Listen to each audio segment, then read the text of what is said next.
Hello world. It's Sunday, 12th of January 2020, and the present time is now 12:06 p.m.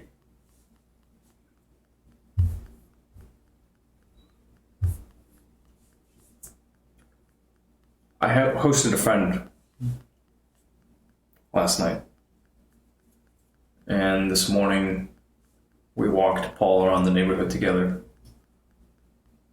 after having some coffee.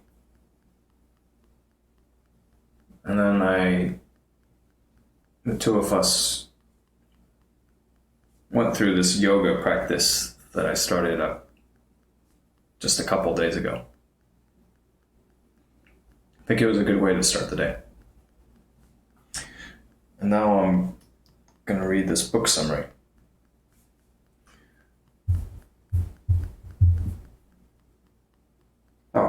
Last night I watched a movie with my father.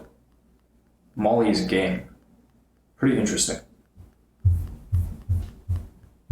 Quite an interesting story. Extraordinary characters.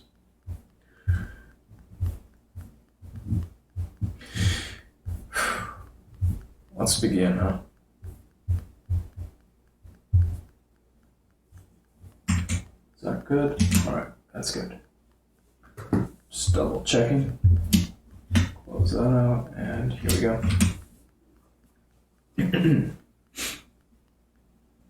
The Call of the Wild and Free by Ainsley Arment.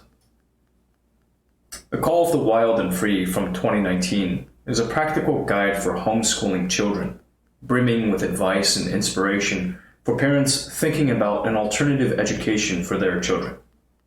In the process, it dispels a few old stereotypes about homeschooling and makes a case for its legitimacy as a model of education today.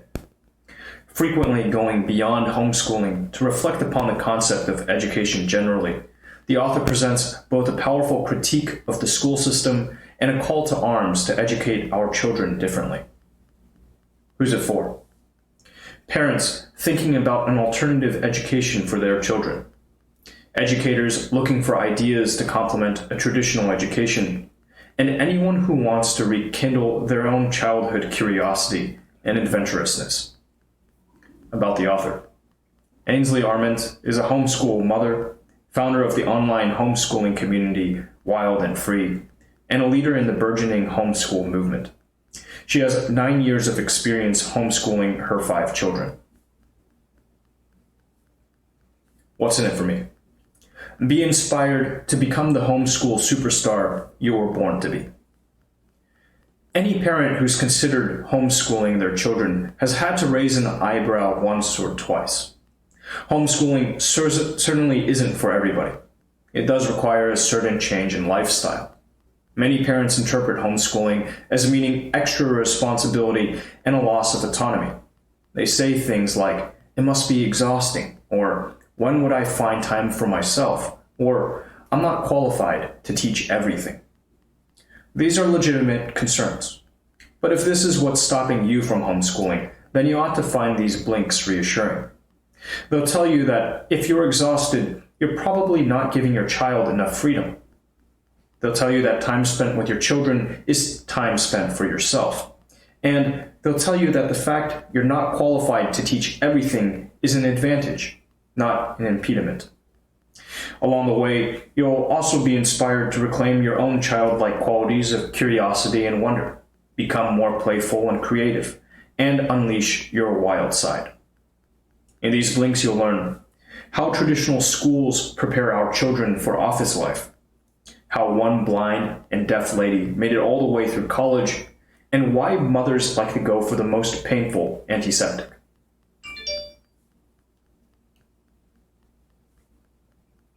The author decided on homeschooling to give her son his childhood back. On his first day of school, the author packed her son Wyatt onto the school bus and watched as it wound its way down the street. Then she did what any mother would do. She jumped in her car and followed it. She followed it all the way to school, keeping an eye on Wyatt's bobbing head through the glass. She watched as her boy walked into the building and out of sight. And then, sitting alone in the car, she began to weep for the conclusion of her son's swift childhood. At this point, in the author's mind, school is certainly not a matter to be questioned. Children have to go to school. It's part and parcel of growing up. Everybody does it. And so the author put up with it. She put up with the distance that was slowly but surely burgeoning between them.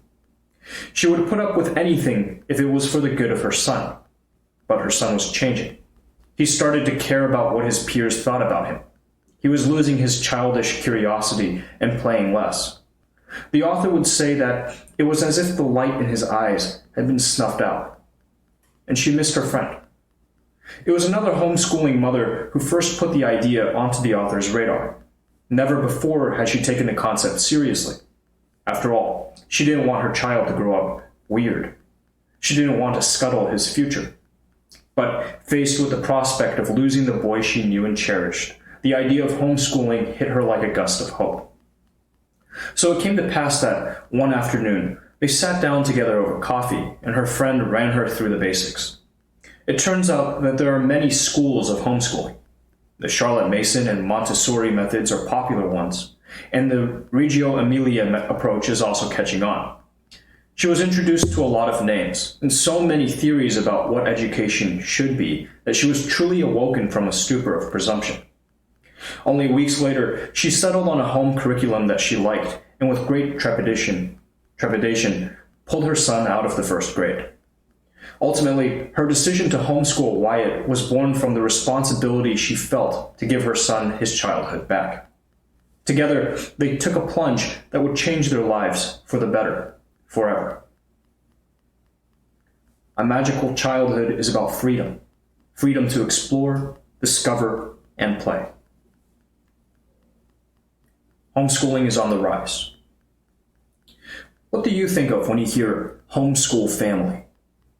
Maybe you think of those ultra-conservative religious communities that choose to isolate their children from what they see as modern society's degenerate morals.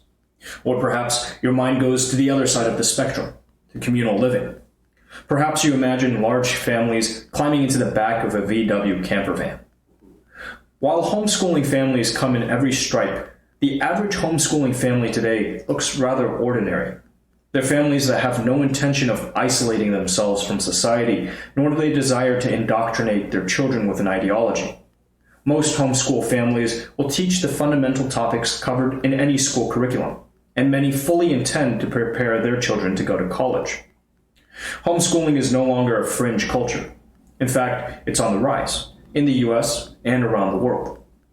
Consider that in a 2016 report, the U.S. Department of Education stated there were 1.69 million students currently in homeschool education across the U.S. This represents 3.3% of all school-age children. Another staggering figure comes from the United Kingdom, where the BBC has reported a 40% increase in the number of children being homeschooled in the last 3 years alone. It would seem that parents are starting to question whether the school system is the best option for their children. In other words, the school system is beginning to lose its position as the default option. But how did traditional schools attain their position as the go-to option for education? Well, the story of the Christmas ham might shine some light here.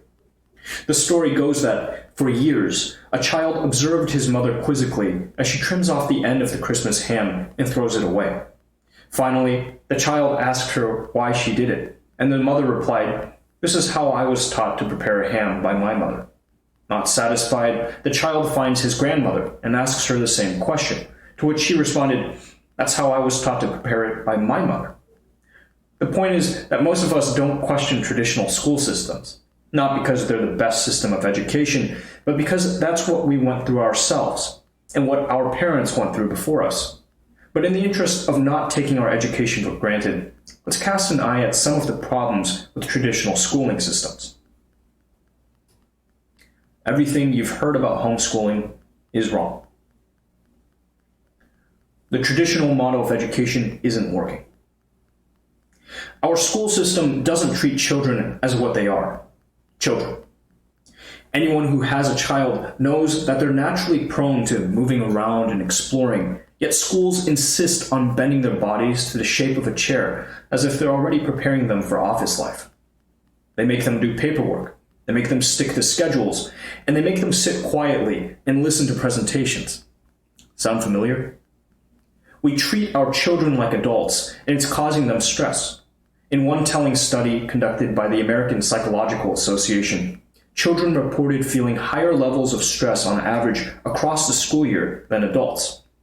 Couple this with research that shows that children don't learn as well under stressful conditions, and the system starts to seem absurd. One of the biggest contributors to our children's stress is the preponderance of testing and grading as a measure of a child's ability. Grades have become so important to a child's future success that schools now focus more on training children to pass exams and get good grades than on helping them to truly understand the course material. This focus on exams and grades has been to the detriment of genuine learning because it promotes a very diminished conception of what learning is. While exams are great at testing how much one can remember under a time limit, they're terrible indicators of the true breadth of a child's intelligence. They're simply not equipped to measure non-academic forms of intelligence, like emotional and creative intelligence. When we measure our children against the same narrow standard and apply a grade to them, we disparage children who develop slower and children who excel in non-academic areas. These children are often treated as abnormal or as developmentally deficient. This is a system that does not treat children as unique individuals with different capacities. It is a system that values the curriculum above the child. All in all, what we have is assembly line education. It is a form of education that feeds every child the same curriculum and expects them to develop at the same speed. It ignores our children's individuality from the beginning, and it produces standardized products by the end. In the next blink, we'll see how the homeschool model of education can liberate children from the assembly line model of education. The homeschool model promotes a concept of education focused on promoting a child's unique abilities and passions. Homeschooling is unconventional, to be sure. But didn't anyone ever tell you? Unconventional is good. Not meaning to discredit all the great educators out there working in conventional education, but no teacher can afford to give the same love and attention to an individual child that a parent can. No matter the teacher-child ratio at school, you can't beat one-to-one. And let's be clear, schools don't teach a standardized curriculum because it's the best way to ensure the flourishing of every child. They teach it out of sheer necessity because there are too many children to provide a personalized education for every one of them. Homeschoolers, however, do have the privilege of catering to a child's unique needs and interests. Homeschools are positioned to create a truly child-centered education. This means that parents have the freedom to choose what and how they teach their child, depending on the interests and aptitudes their child expresses. And when children begin to develop a passion or talent in a particular area, parents are free to privilege this over other areas of study. It's a model that's not meant to force children to learn what the parents think is important, but allow the child's budding interests to direct its own course of study. That means if your daughter shows an interest in piano, let her play the piano. If she picks up a camera and finds she likes taking photos of birds, then take the time to drive her out to parks and reserves. If your son shows an interest in creating stop-motion animations with clay models, then get him more clay and give him the day.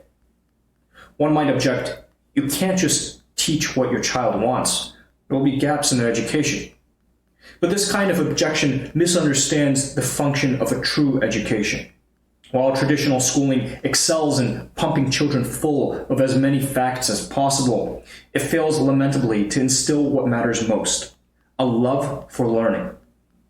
The homeschool model operates on the assumption that children thrive when they are motivated to explore, examine, and question for the pure joy of it. Homeschooling stands for the principle that soft skills like initiative, creativity, and inventiveness cannot be taught, but develop as a byproduct when children pursue what they love. True learning is more like cultivating a garden than filling a filing cabinet. The children are the curriculum. Homeschooling is not just about replicating the classroom setting. Homeschooling is something of a misnomer because homeschool education is neither limited to the home nor limited to the school model. In fact, a homeschool would be severely limiting itself if it attempted to replicate the school classroom in the home. To be honest, a homeschool wouldn't compete if it tried to outwork the local public school at its own game.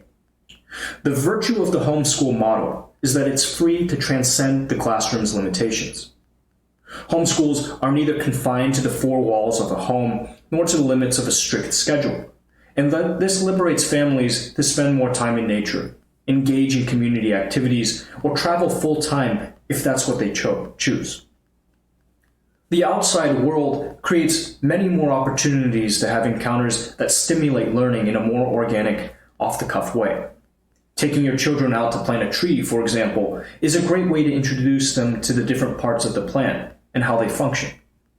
Another frequent misunderstanding of homeschooling is that would-be homeschool parents have to be qualified teachers. But parents are so much more than teachers for their children.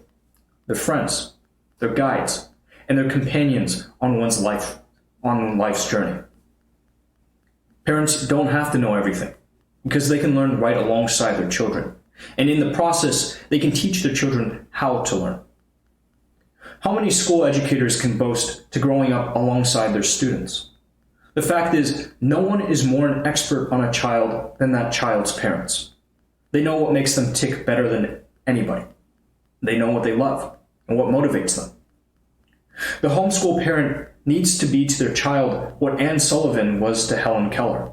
Helen, who was born both deaf and blind, was paired with Anne at an early age. Anne, who taught Helen how to read Braille and use multiplication tables, would remain with her for the next 13 years of her life. When Helen enrolled at Radcliffe College in Cambridge, Massachusetts, Anne accompanied her and translated every lecture with her finger into Helen's hand. By the time Helen graduated, Anne had received an education all of her own. Anne was more than Helen's teacher. She was a friend and a companion in learning. Homeschooling is not just about doing education. Homeschooling is not just about doing education together. It's about doing life together. Homeschooling restores the experience of motherhood and enriches family life. Today, it's getting harder and harder for families to find time to spend together. With children at school and with the increasing need for both parents to be breadwinners, busy schedules are encroaching on everybody's free time. One study estimated that the average U.S. family spends only 36 minutes together each day. For some, homeschooling affords an opportunity to reinvigorate the family experience. It represents a return to a time when child-parent mentoring was the norm and families were more tightly knit. While it's difficult for us today to imagine a time before compulsory schooling, this is a relatively new innovation.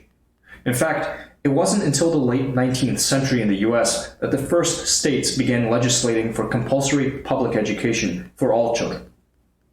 Education is an extension of parenting that we happen to collectively outsource today, the same way we outsource house building and crop growing.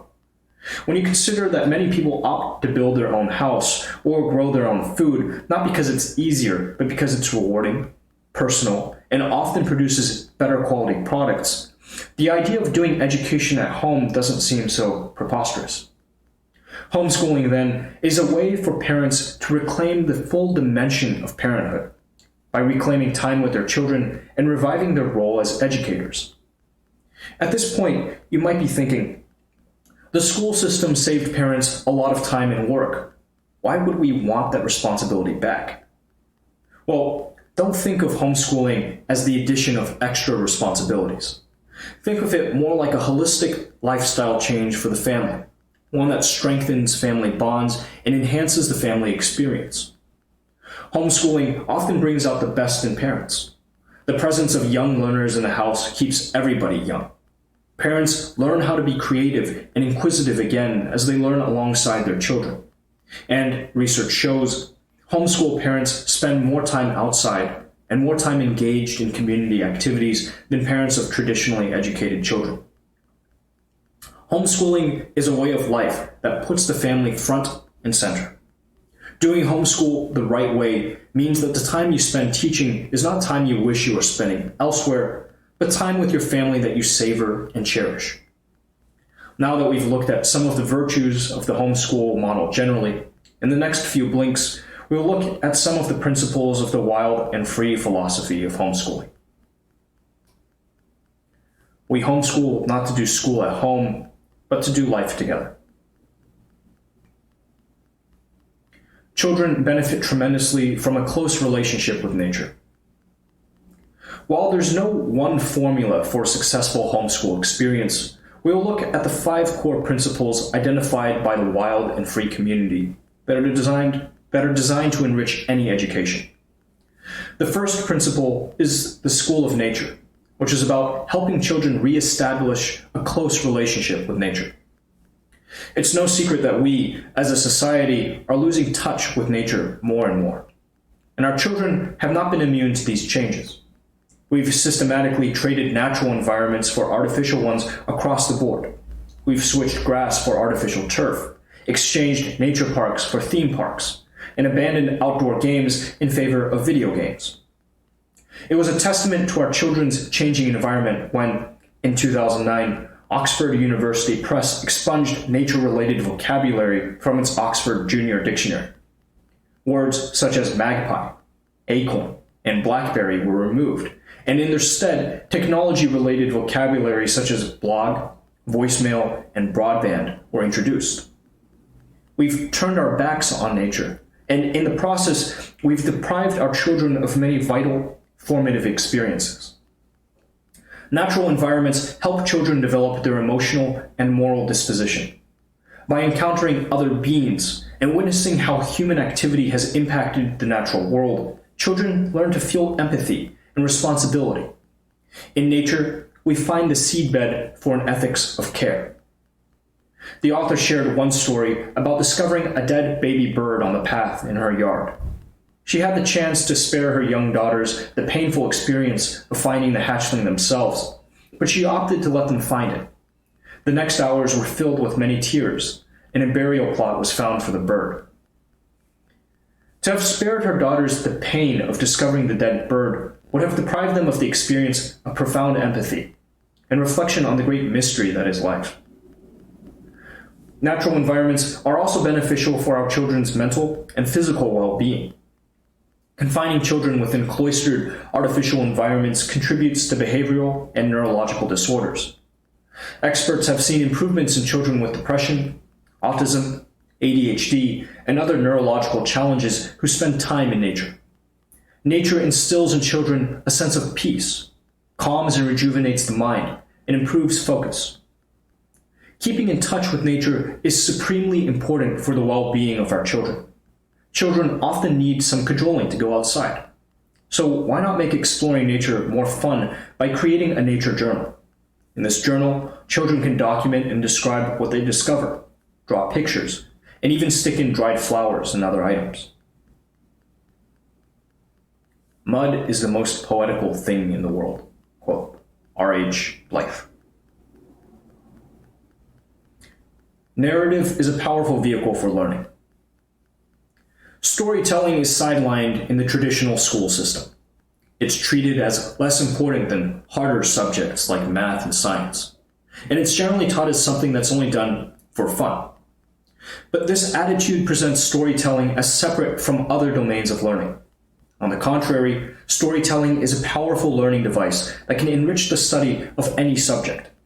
That's why the second principle of the wild and free philosophy is to utilize the power of story. Stories can serve as vehicles through which abstract concepts are introduced. For example, there are plenty of children's books out there designed to introduce mathematical concepts like addition and subtraction, units of measurement, and shapes and symmetry. In fact, research shows that children are more likely to remember information when it's presented to them in a story. Stories contextualize information and make it meaningful. But stories also move our children in a deep, emotional, and imaginative way that just laying out a series of facts and figures never could. If you want a child to care about the environment, It would be more effective to have them read The Lorax by Dr. Seuss than to tell them the latest carbon emission figures. One of the virtues of homeschooling is that it frees parents to center a child's education around living books rather than textbooks. The difference between living books and textbooks is a difference between great works of literature that have left their mark on society and secondhand guidebooks that pick out ideas from great works. Living books are cultural artifacts that continue to impact people on a deep intellectual and experiential level. Textbooks are modern inventions that allow schools to shovel information efficiently. Textbooks are more suited to the examination model where memorizing facts is key. While they may touch all the themes, textbooks miss the most important part of reading, the pleasure of it. One of the aims of education should be to inspire a passion for reading. Research shows that children who enjoy reading recreationally enjoy greater academic success overall. Reading helps to improve their literacy skills, of course, but the process of reading introduces children to a wide range of concepts and themes that provide occasion for reflection. Audiobooks are also a great alternative for children who aren't naturally moved to pick up a book.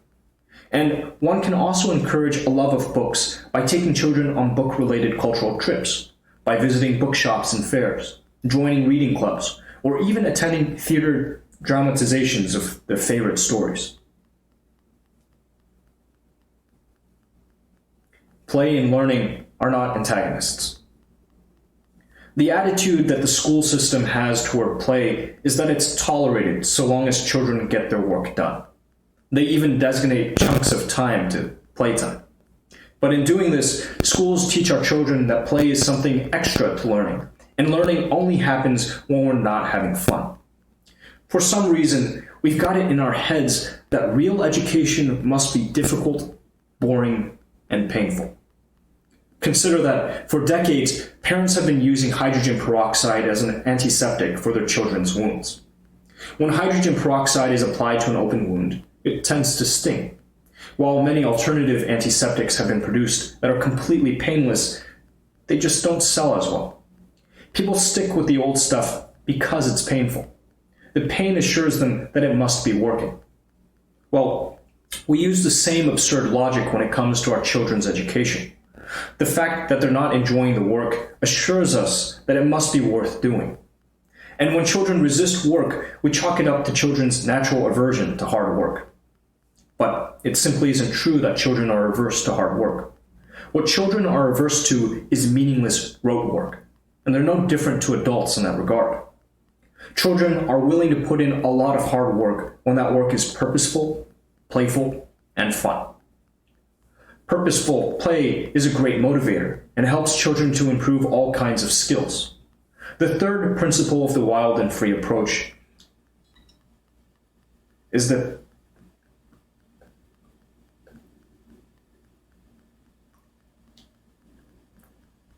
pedagogy of play, which aims to take advantage of play as a motivational force for learning. For example, the author's youngest son, Cody, once got it into his head that he would build a life-size wearable bear suit out of cardboard. Not wanting to impede this newfound creative ambition, the author could only look on, bewildered, as her son spent every hour of the day for a week cutting, gluing, and painting this contraption. He might have put aside his academic studies for a while, but he was learning very important skills like initiative, persistence, problem-solving, and inventiveness. In one study in Germany, 50 play-oriented preschools were compared with 50 early learning preschools. They concluded that children who attended play-based preschools excelled in academic skills like literacy and math, and were thought to be better emotionally and socially adjusted than their early learning peers. A childhood replete with fun and play leads to a happy child and a successful academic future. So let's allow our children to be children. Curiosity and wonder are the foundation of all creativity. Adults don't respect children enough.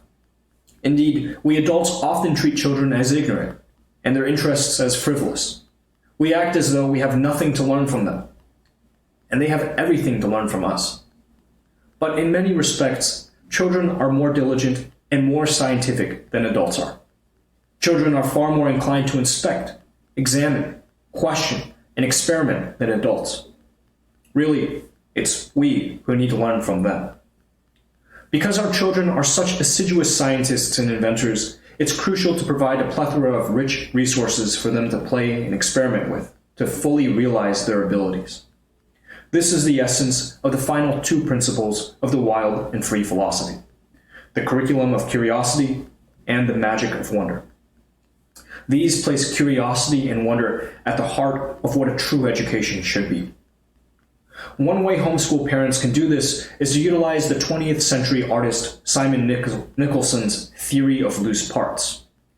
According to this theory, the optimal environment for developing a child's creativity is one that maximizes the number of loose parts scattered around it. Loose parts could be anything from musical instruments and gadgets, crafting materials and tools, natural objects collected on trips out, or curiosities salvaged from secondhand stores. By maximizing the number of loose parts, we maximize the possible number of spontaneous connections and discoveries that a child makes between them. The author made a point of filling her house with all sorts of loose parts. She was surprised by how each of her children seemed to gravitate toward different items and activities. Her eldest daughter taught herself how to draw unicorns using a digital writing pad. Her eldest son picked up a video camera one day and started making films around the house. Her youngest son found an old sewing machine in the cupboard and began experimenting with it. You can't predict where a child's curiosity will take him. Curiosity and wonder are not skills that can be taught. They're capacities inherent in every child. Our job as parents and educators is to create an environment that will provide the best conditions for our children to flourish on their own accord. The essence of the wild and free methodology is to facilitate curiosity, wonder, and a love of learning. If you want your children to thrive, let them be wild and free. Final summary, the key message in these blinks. Homeschooling is growing in popularity as an alternative model of education to the traditional school system. For many parents, homeschooling represents the freedom to give their children a more personalized educational experience. According to the wild and free methodology, the purpose of education is not to teach per se, but to inspire children to learn on their own. This can be done by keeping children in a close relationship with nature, infusing their lives with stories, allowing time for imaginative play, and facilitating new discoveries. Actionable advice. Discover what homeschool alumni have gone on to achieve. Still not convinced that homeschooling is the right option for your child? Spend some time on the internet looking up what homeschool educated people have gone on to achieve. You'll be surprised by how many famous and accomplished people were educated at home. What to read next? The Happy Kid Handbook by Katie Hurley. Homeschooling is an extension of parenting. So while we've run through the essentials of the educational aspect of parenting, there's obviously more to it than that. You also need to ensure your child is growing up healthy and happy. So for some straight up parenting advice, check out the book, The Happy Kid Handbook by Katie Hurley. Hurley is a child psychotherapist who has made a career from studying and supporting children with neurological difficulties. Her philosophy for parenting is that a child's happiness should be placed above all else. This book will walk you through a range of parenting dilemmas and how to deal with them. You'll learn how introverted and extroverted children have different needs and require different forms of attention. You'll learn how to respond to your child's negative emotions. And you'll learn what it takes to be a good role model.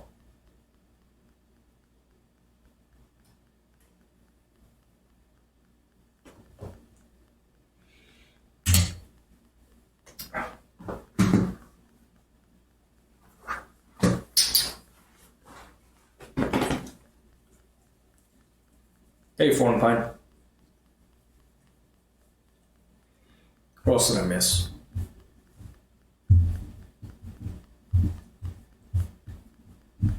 What Master JJ, Jovial, 256, and Luck. Yeah, can I? Hey. Yak 9 is in the house. Nice. That's Optimus, right?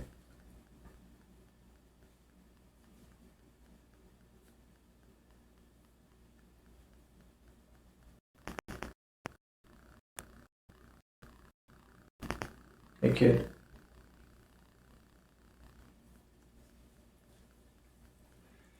What you want to do today, boy? Will you homeschool your children if you ever had some? I guess we'll cross that bridge when we get there.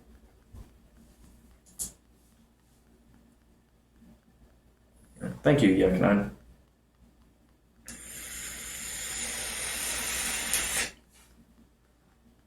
I used to have an Optimus Prime toy.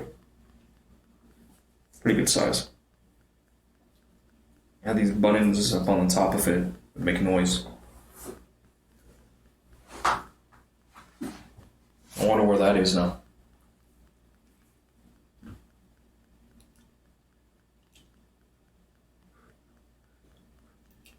Jovial 256, you're familiar with it. Cool.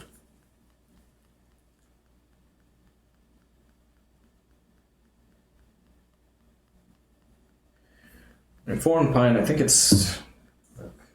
it's something that you were serious about, then you would find time. It's lifestyle. I'm going to move this thing down here. I'm going to charge.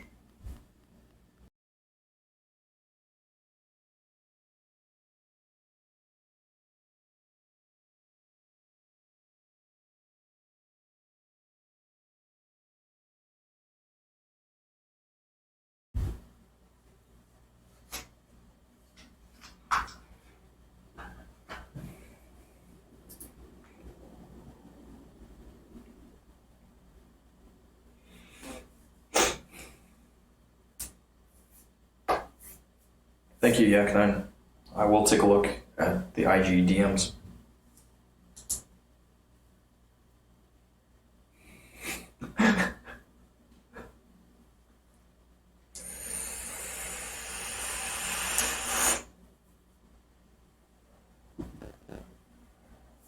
Yak9 is out.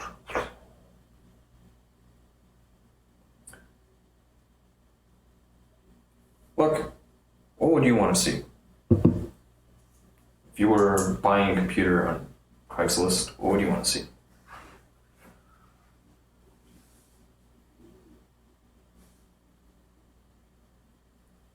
You're selling just the rig?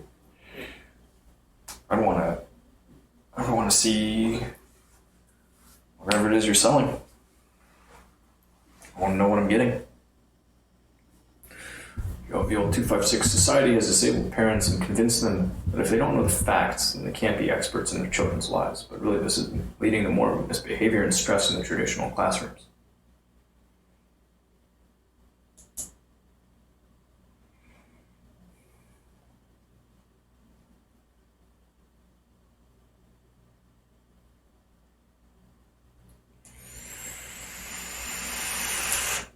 I see a lot of bad parenting. I've seen a lot.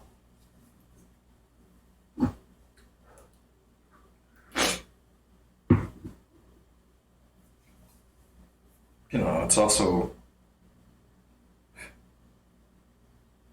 you can't really. It's tough telling other people, "Hey, this is what I would do differently." Giving unsolicited advice, usually unwelcome.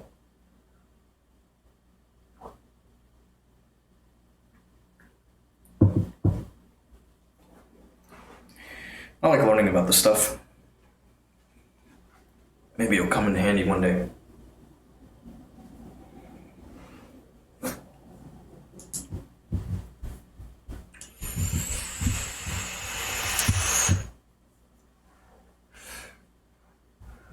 And luck, that's nice. You should make sure to include that inside of your description, your listing. Oof.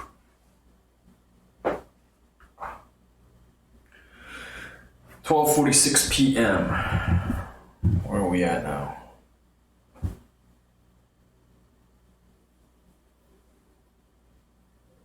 I got the Jovial, you've got this, like, tell me how to raise my kids.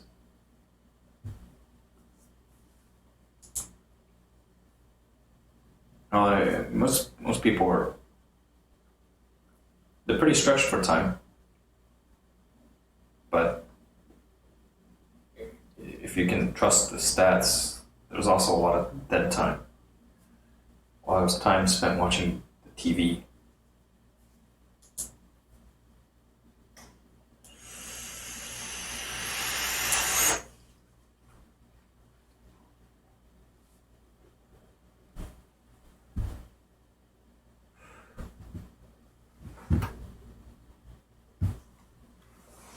Alright, I would like to get some stuff out.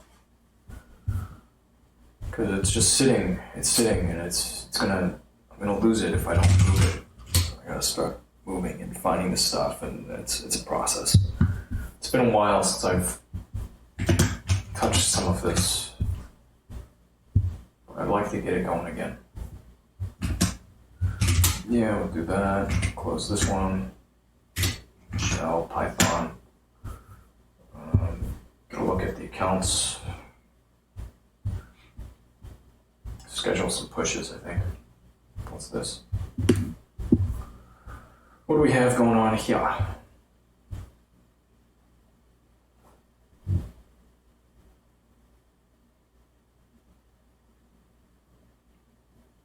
The coffee was good. Nice. Well, look, I'm glad you got your donuts and coffee. That sounds nice.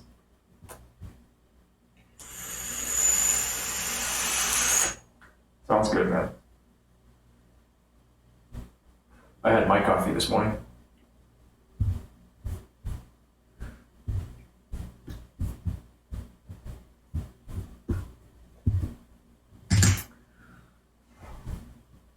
La la la la.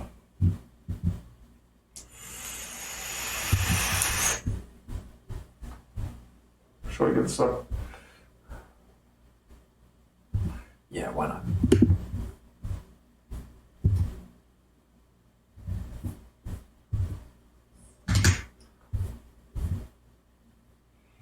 And look, I didn't know that you used to babysit kids.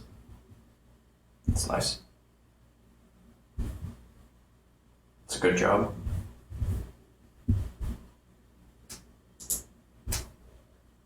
I used to look out for my siblings.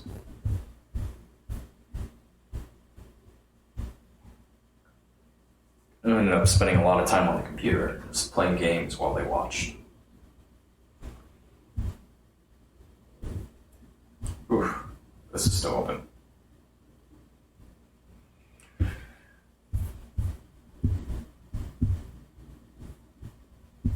Alright, let's get this thing working. Set up our lines. The fish.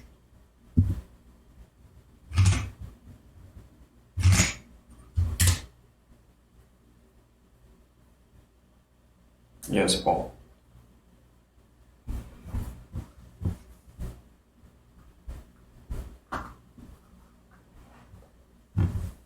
And I can also, here, I can also respond.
Glad you enjoyed it. And Happy New Year. Worse luck. Cost me nothing.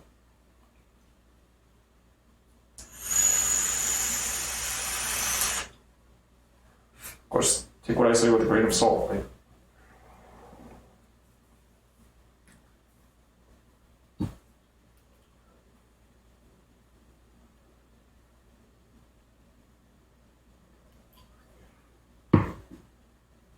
As they say.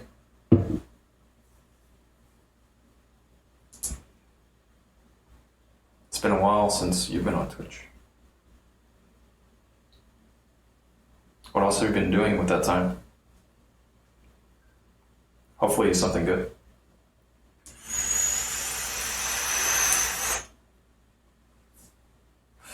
I met Yasuke.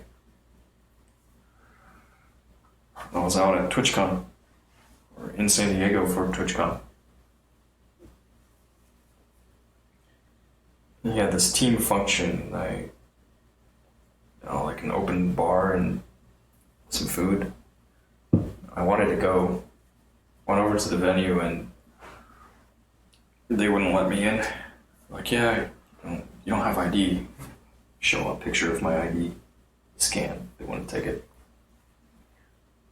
Oh, you're going to college right now. Sweet. Keeping busy?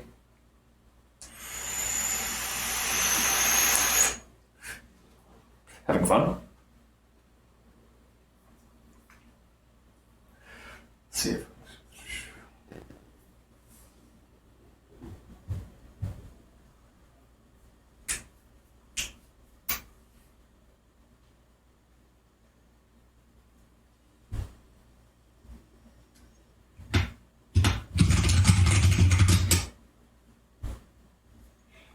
kind of lonely because most of my friends don't hang out and I play video games.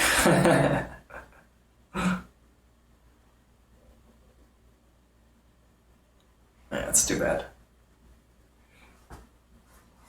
Video games can be good. Cheap entertainment.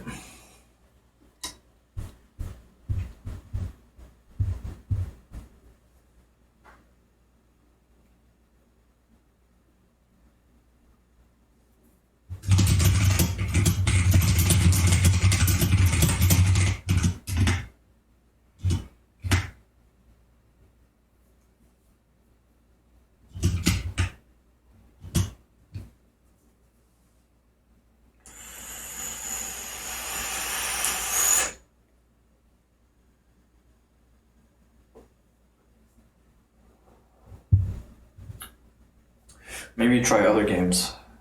Settlers of Catan is usually pretty popular.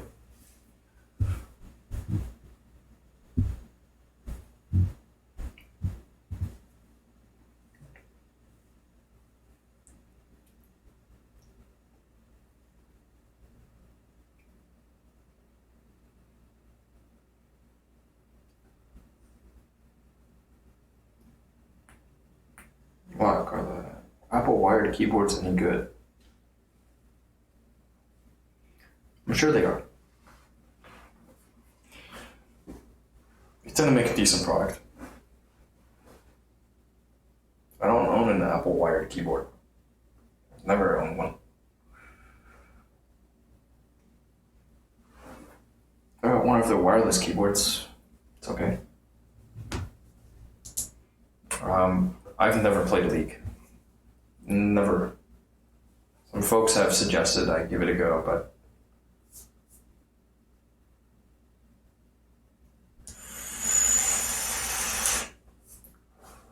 look, good for him. To each their own, yeah.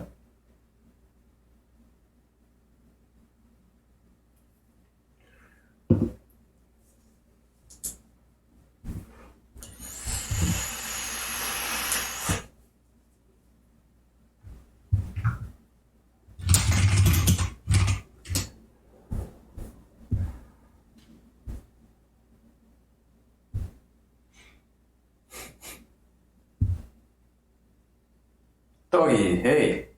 Long time. Happy New Year to you. Been a very long time. Crikey. Have I ever tried Tabletop Simulator? Nope.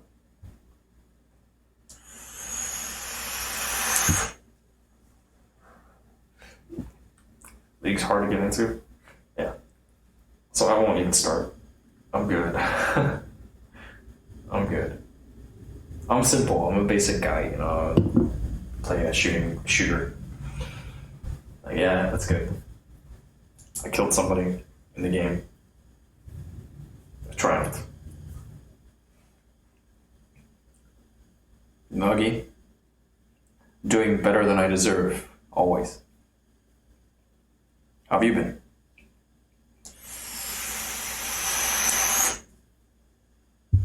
That's nice luck. Need for speed. So, been around forever. Just like The Simpsons, yeah? Doggy, how long has it been? Last time you were here, fucking May 19th, 2019. Shit. That's been a minute.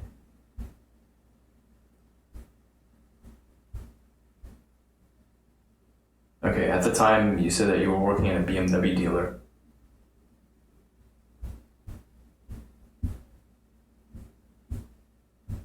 And you were talking about an 01 E46 330i manual in titanium silver. M Sport Aero. Nice. Yeah, it's been a long fucking time. So in this time that since you last visited, my Twitch channel was indefinitely suspended for its third time. Got it back after 120 days. And I've done some new stuff, gotten out there. I'll be looking to get out there again. Got flights booked out to LA. It's coming up. Recently began practicing yoga. I say recently, I mean, today was my third day attempting these poses. What else?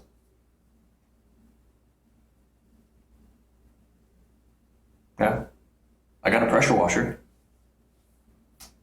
So I started washing my car again, but it's been a minute. Eventually I'll do a full detail of it. Eventually.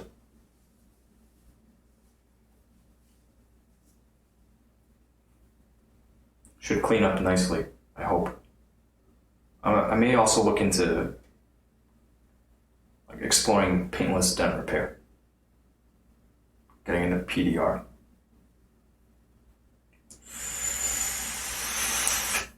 My car's got a lot of hail damage.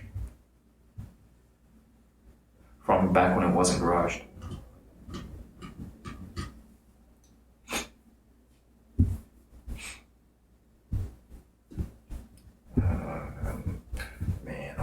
Man. Alright, let's work on this thing. Get this script running. Run through it. And on to the next thing. There's some pretty hairy stuff that I started ages ago, and it's just been a long time since I've run it, since I've done anything on it. Did I ever comment this stuff out? No, I thought I did. That's really weird that's not commented out. It's also weird that it's taking forever to execute this. My computer's bogged down. The hell, suspended? Why?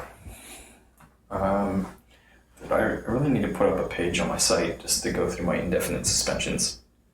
Because I've had people reach out on Twitter like, hey, how can I get my account back after this indefinite suspension? And we're working on getting back into law enforcement. E46 is currently overheating. Yeah, that's fun. The cooling system on them is notorious for failures. Working both for a while. Might move to Texas. Well, if you move down to Texas,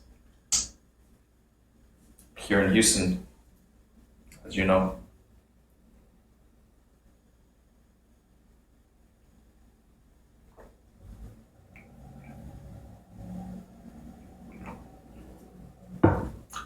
luck. That's interesting. Did you record it? Is there an objective record? But doggy, as for the suspension, it was because I took a shower with Paul. I bathed him. And I had the stream inadvertently going out to Twitch. And Foreign Pine was around. It's like, I can't remember what exactly it was. It was something like, dot. And then lost it.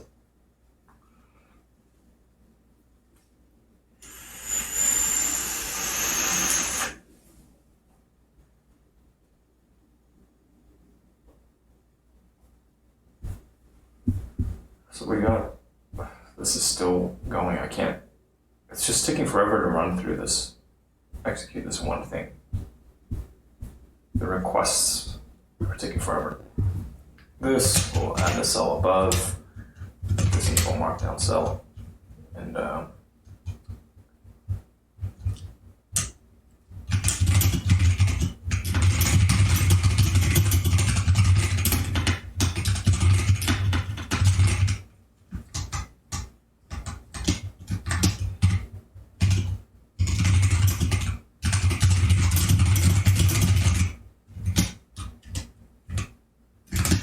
like this, and this. Whoops, don't delete that. And this. And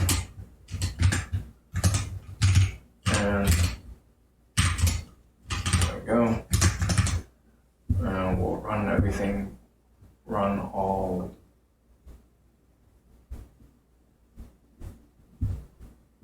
below. It should be out now. That's out of the way.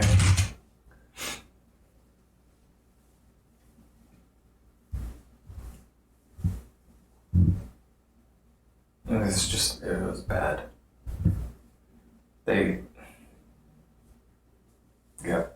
Mistakes were made. And I suffered the consequences. And I'd pretty much all but given up on seeing my channel restored on Twitch. But it's back.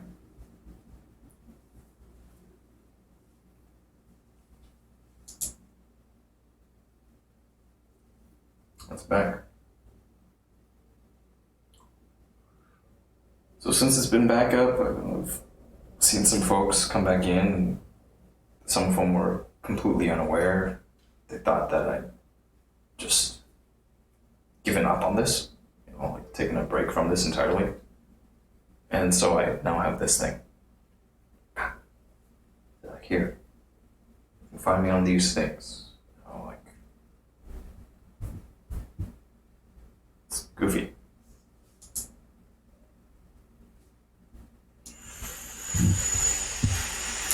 I'm on all those things.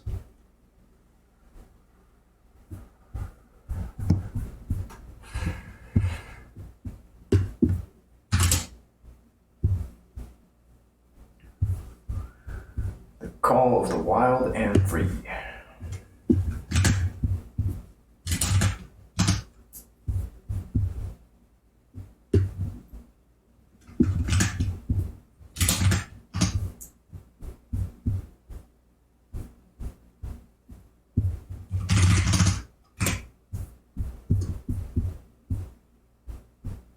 Started a 90-day fitness deal. Cool. Weight has dropped a lot. Excellent.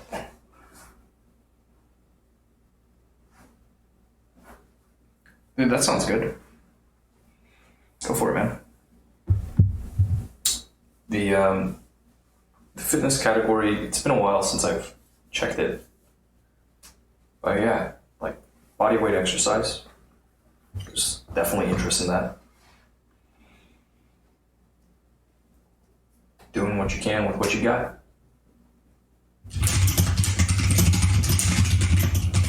Like I only just Friday started lifting again. And right now I'm sore all over. Feels good. It's a good pain.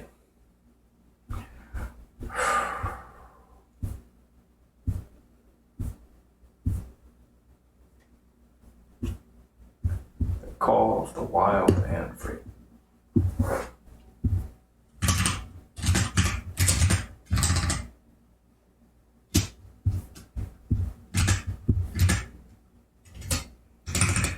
Okay.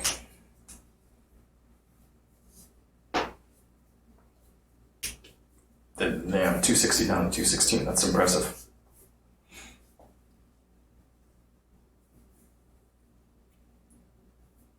Oh, there was someone in here just yesterday talking about wanting to lose 40 pounds. You've done it.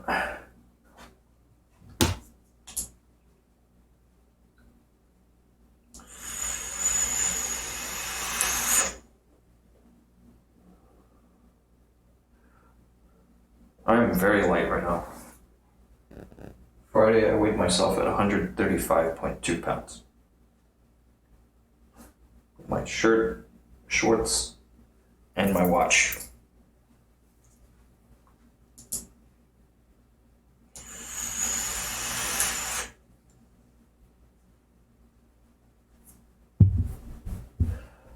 Let's save this. Save and checkpoint and close and hold. Now let's move on to the other thing. Handling chat.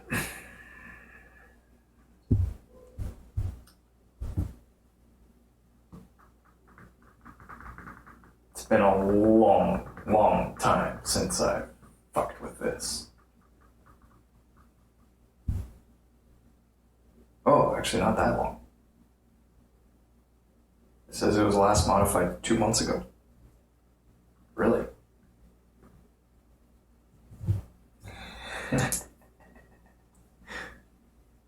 I'm a little wisp.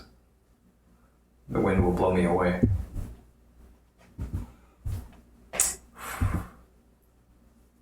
This one's thorny. I'm kind of hesitating here. Do I want to get back into this? I think the answer is a yes. I should get back into this. But there's also new stuff. Like I had a couple of people subscribe. What is this thing? How does this work? Somewhere in here I've got a sheet. Okay, let's take a look at this. What you doing for work now, man?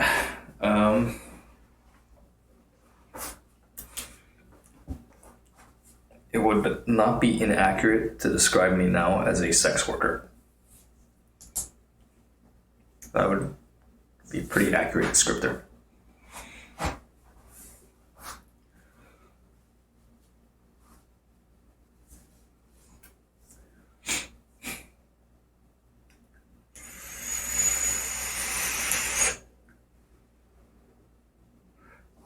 What? What artificial intelligence? I don't understand.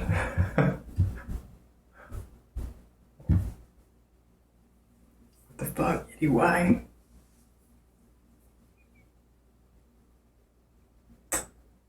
Great question.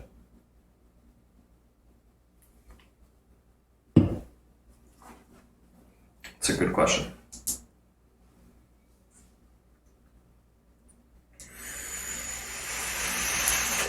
Subscribe. Yeah. I announced that I made an OnlyFans. Put out a little announcement. Picked up a couple of subscribers.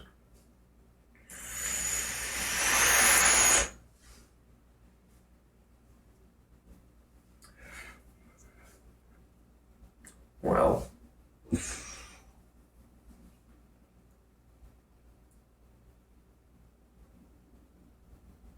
it's out there. Doggy, I'm Yeti eater, still Yeti eater. Like everywhere, I'm Yeti eater. That's it. So, buy your affiliate. Nope.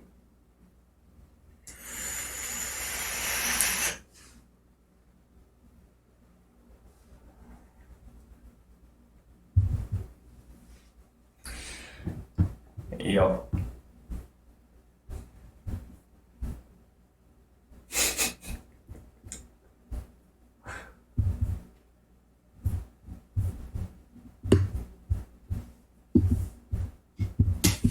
La la la la la la la la la la.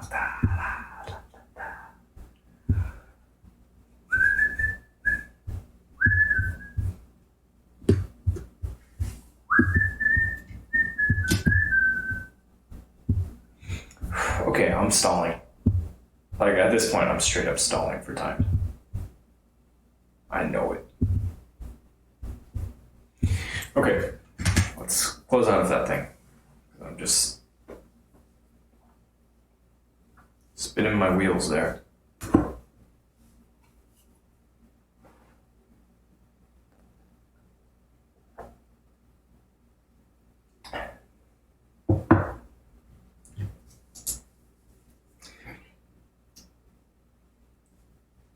Yet I eat her.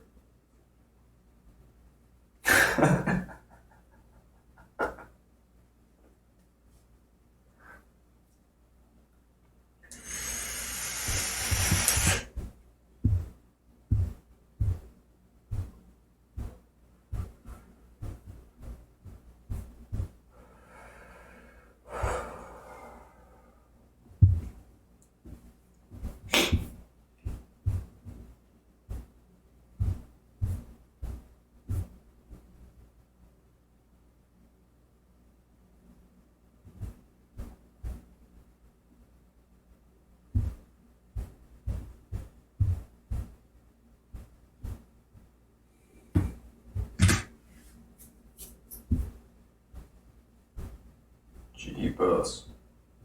What is this?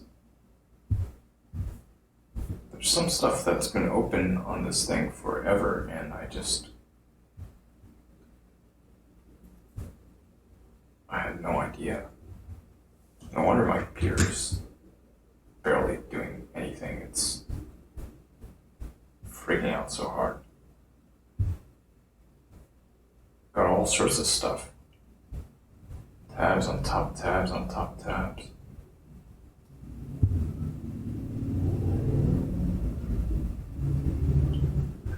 Yeah, we need to get set up again. It's gonna take some work.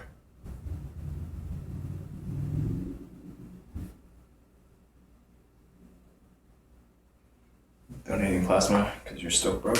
Oh yeah, I read you. And it's not like that, doggy. It's not like that. Not a gigolo.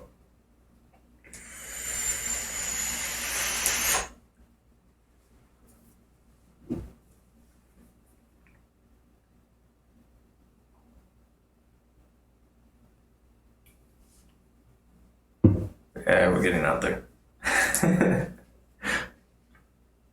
Point taken.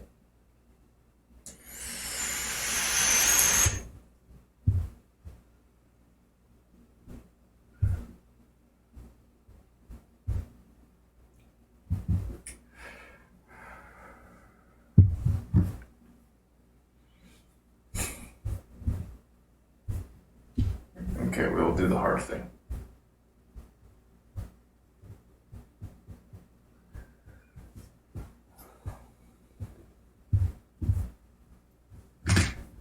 Seriously, we'll do the hard thing.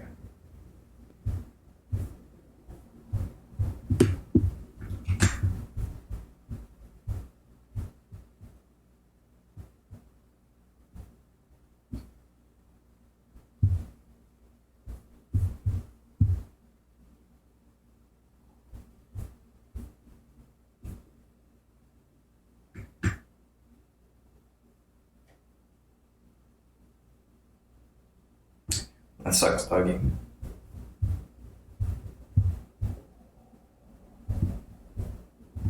What are you using now to interact with me?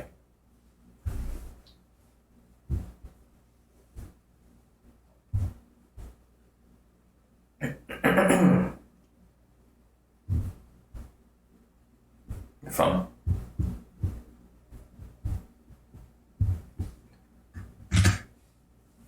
Delay's not so bad now. I think they may have done something on the app.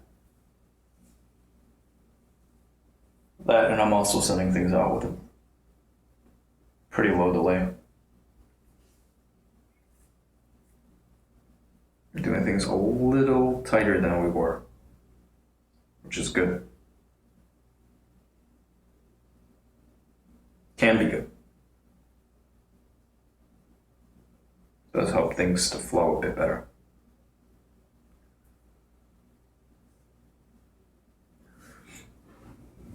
Tight is good, I agree.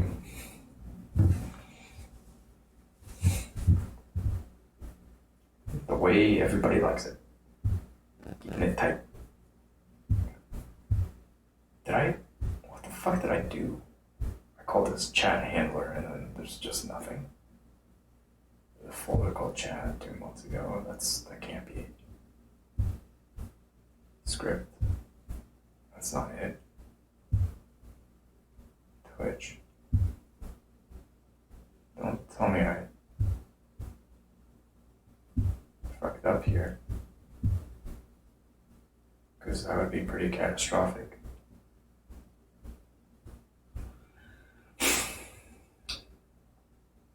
And I may have fucked up.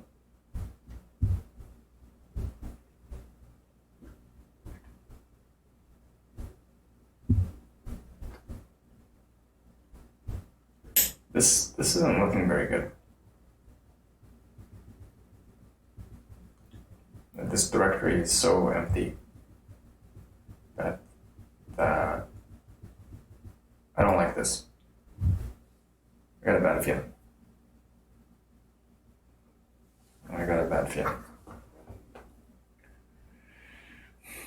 Hopefully all is not lost.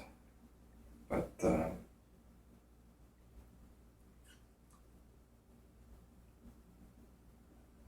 it's possible I lost a bit of work.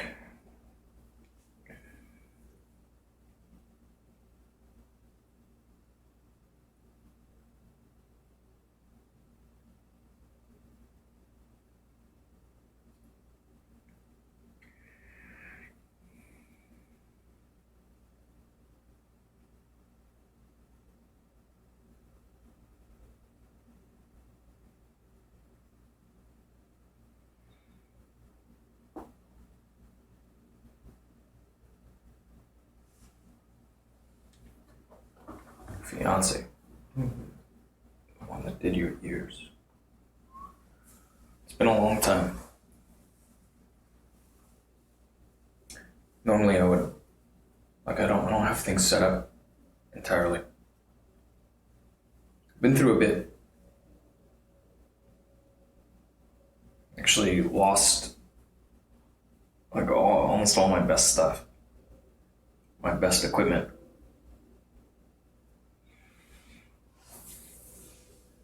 And so I'm still very much rebuilding. And sometimes, like right now, learning I may have lost some work.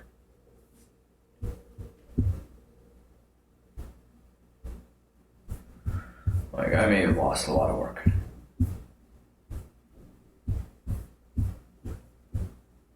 But it might just be hiding somewhere.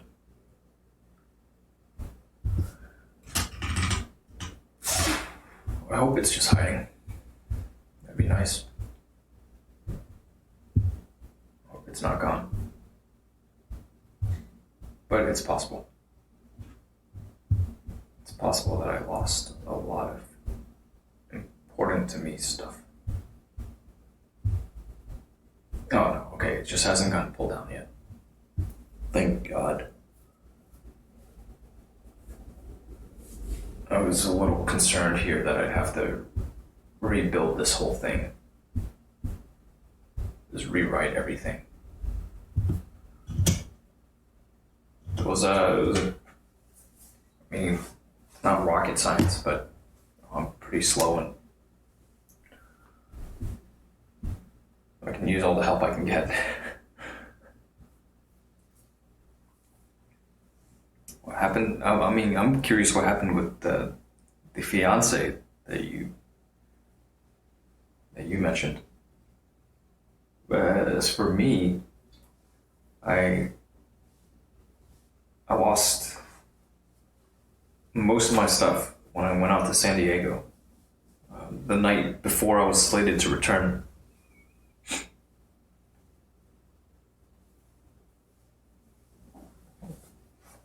And at this point, or for a long time now, we just said, yeah, it's stolen. It's all gone. Wrote a blog post about my San Diego experience. Find that at yetieater.com/blog. That's there. Right now it's the second post.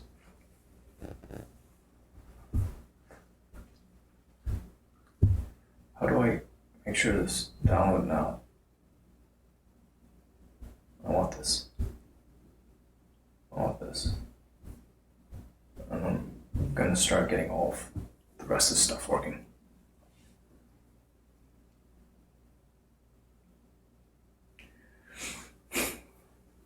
She went nuts, you say? Come here. Sorry to learn. Gonna take a quick bio break. Back in a tick. I'm gonna dive back into this stuff.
Hey, Polly. How you doing, kid? So, doggy, you say basically everything went to shit to the point that a couple months ago she attacked you with a 2x4, so you had her arrested. Wow. That's no good. It's no fun. Come on. I'm a little curious what her story was, but damn.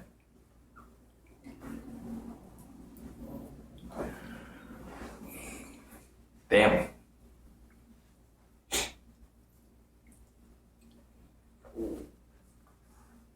At least you're still in one piece.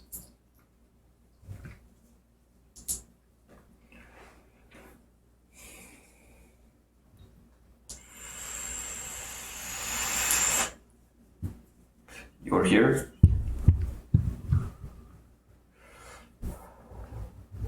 She just never got the mental health help she needed. Hey, Suttons. Welcome back.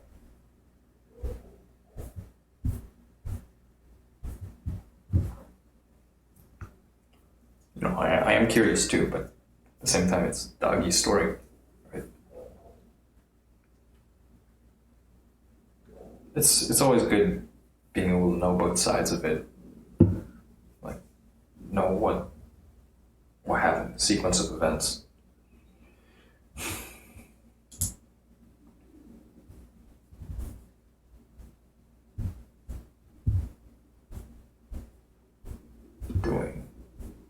It's a big programming project that I never quite finished.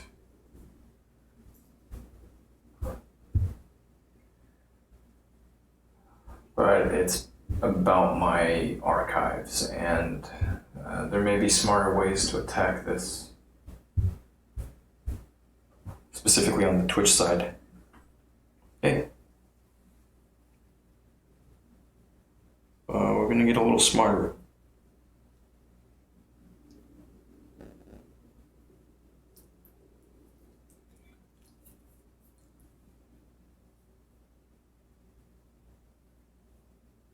It's high time we get a little smarter. A little faster. Because today I was hoping to take some time and cut out some footage, highlight some bits, and push it, schedule it for YouTube. Because that's something I still care about, still give a shit about. But there's some setup ahead of this. Like, what's going on over here? Whoa.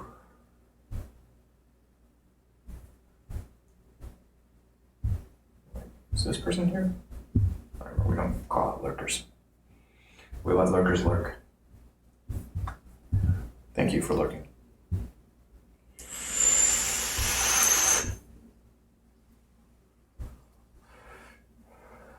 So there's some new stuff. Stream chat, open dialogue, resizable. Whoa, highlights. Whoa, what's this? There's a function here too. Let me quit out of this. We'll come back to this later. Gotta get set up first. Her side is she refuses to work, has PTSD that she uses as a crutch, and you are evil incarnate, though you. But you know, she's innocent in all of this, of course. Gotta be careful who we get in bed with. That's all I can say.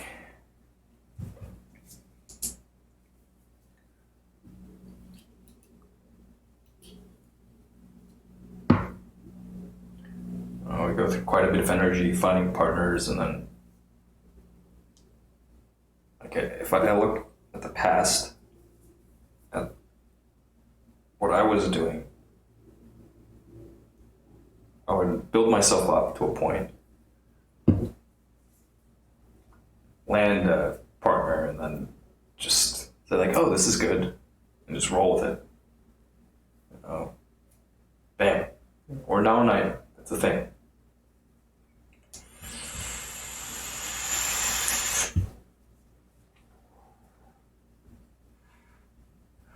Now things are a little different.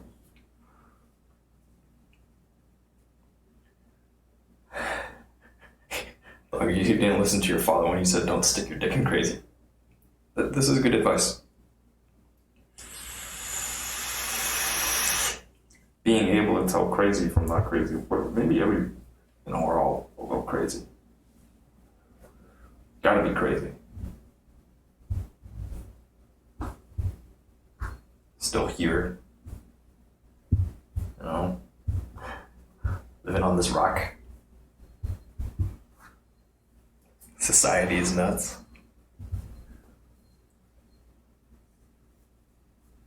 System's rigged. I still keep feeding it. Things aren't all that bad though.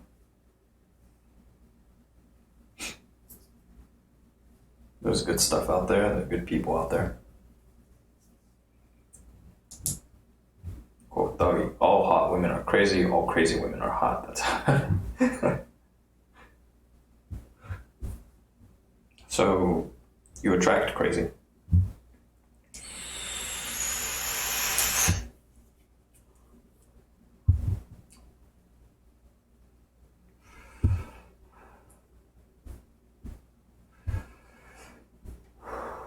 To some degree then.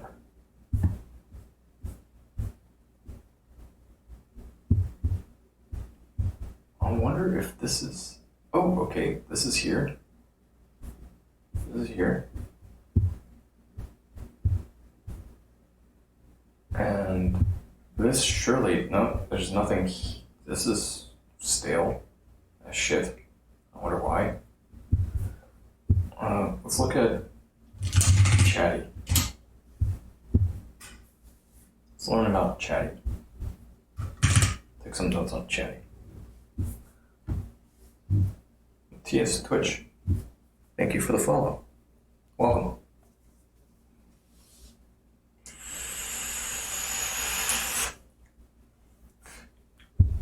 Hey Google. Define yandere. On the website yourdictionary.com, they say, yandere is a portmanteau of two Japanese words yanderyu, meaning to be sick, and deredir, which is defined as strongly and deeply exhausted, infatuated, moonstruck, head over heels, or love-struck, but in this case used for love-struck. To find out more, look for the link in your Google Home or Google Assistant app. Oh, thank you. That's cool. There was that word that I tripped on earlier. I need to learn how to pronounce shit.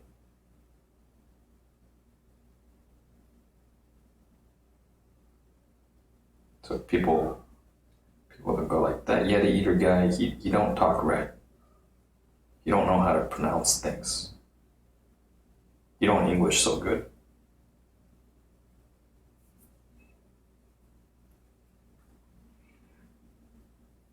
You don't English so good, then what do you do good?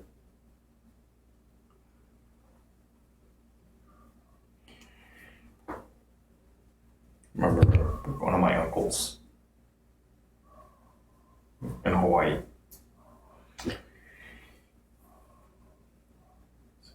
He asked me, do you need to keep learning, keep studying Chinese, keep studying English? It's yes to both.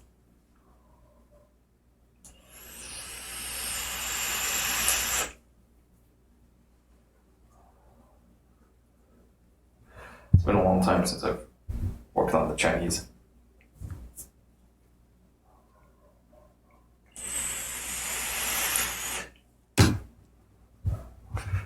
School days, anime.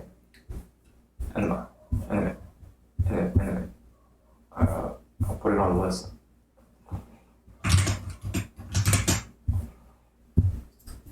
Consume. Man, this list just keeps getting longer and longer.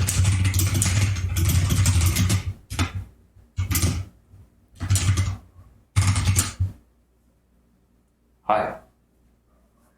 Welcome.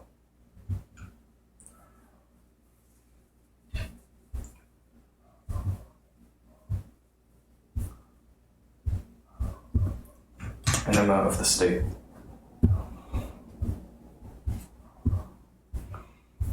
How am I today? Doing better than I deserve, thank you. How are you today?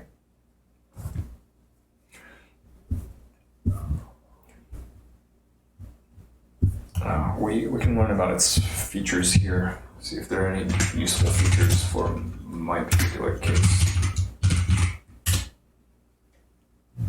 Not bad. Hopefully not bad can get better.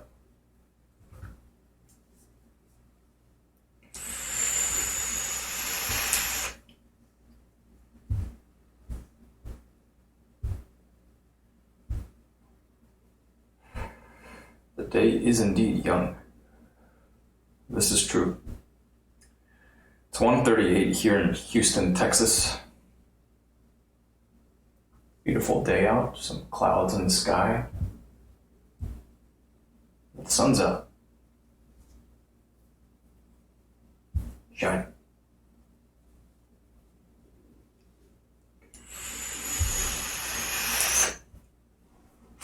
Cali. Right on. I've got tickets. Trip out to LA coming up.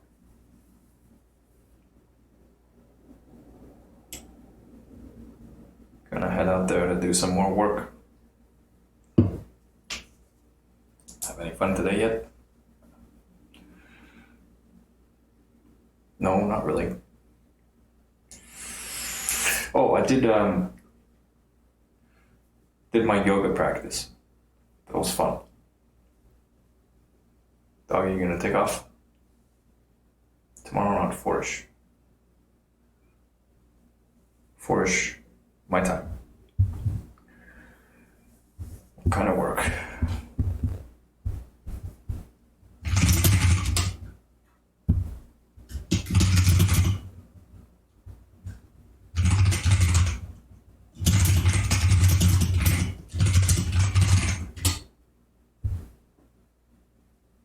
Affirmative. I can make a note. Why not? Can't hurt. Next door in Louisiana? Some would say it's better out there. I kind of like Louisiana. Doggy, doggy, doggy.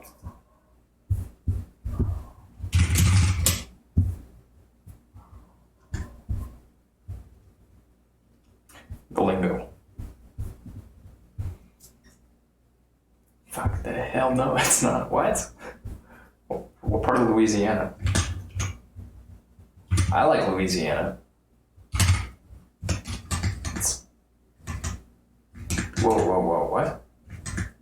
Oh, right on. Okay. Oh, you have one of your email addresses from some time ago. I wonder if I've been out there, Alexandria. Take a look at the map. Alexandria, Louisiana.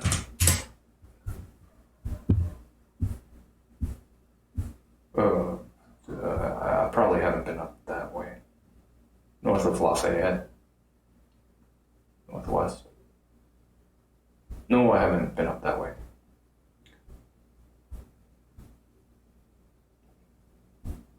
Passed through Louisiana not too long ago. Road trip with my parents. Stayed the night in New Orleans. Place I went to with my sister last year, or 2018, for oysters had closed down. They had 25-cent oysters. Happy hour.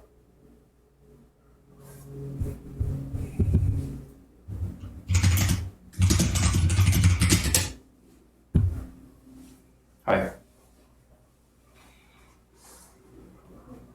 Welcome.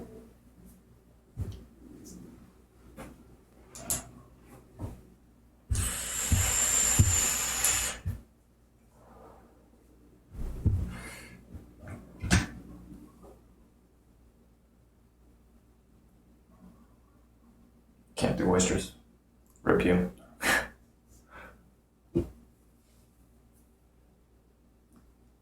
Could eat fried fish, fried shrimp.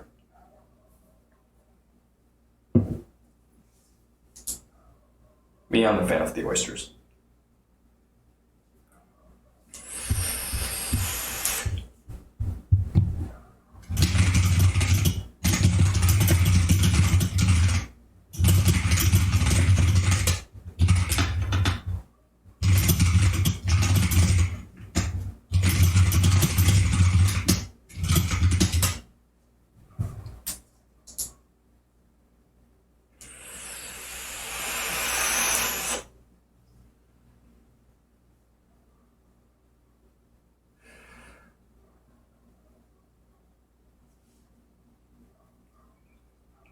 Oh yeah, so 4 o'clock tomorrow, Dougie. I'll make a note. I will make a note. It's going into my calendar. 4 p.m. ish. This is personal. It's not work, it's just personal. Check out Dougie's stream.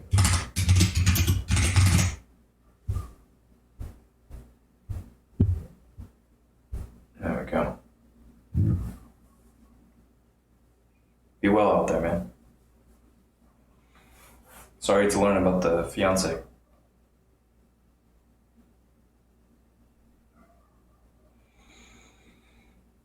Thanks for dropping by. Thanks for checking in on little old me.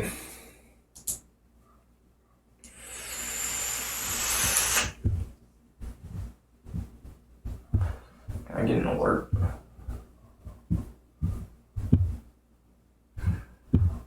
Let's add a note. No alerts. Excuse me, what? Why, I can't have alerts on my personal shit? Fuck, I guess it's work then. No? Oh. Yeah, what the fuck? I want to know, damn it. I want an alert. I want you to bug me before this happens. Fucking technology, I swear. Usually, okay, I know where it is. Dirt. Alert. Give me a heads up 15 minutes before. There we go. Cool. It's nice. Putting stuff in the calendar. All right. So, diving back into this thing. Moderating basic features, watching other features, Write current stream uptime to a file and create stream marker via configurable hotkey or bond command to assist in making stream highlights. That's a good feature. Just writing the current stream uptime to a file.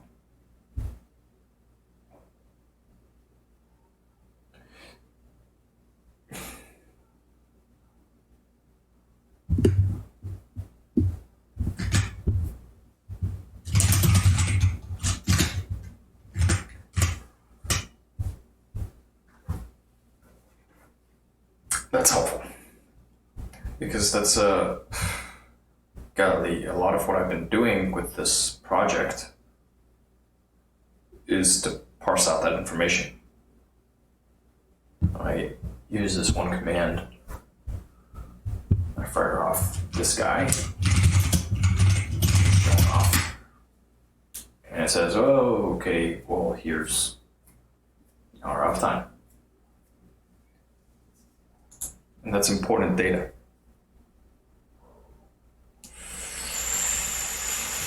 That's a very important piece of data. I mean, come on, I've got 3 bots responding as soon as I fire that off.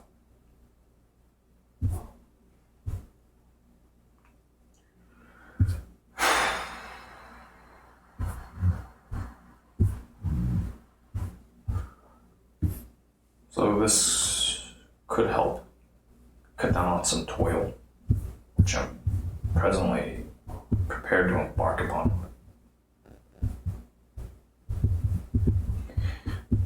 It's really just like, it's filtering. It helps a bit. Anyways, let's see where this is getting logged out to. Open this directory, show me what you got logged. Oh, you got a bit. I've been collecting logs.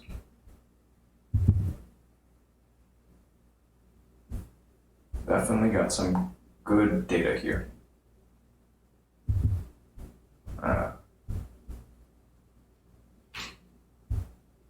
All right.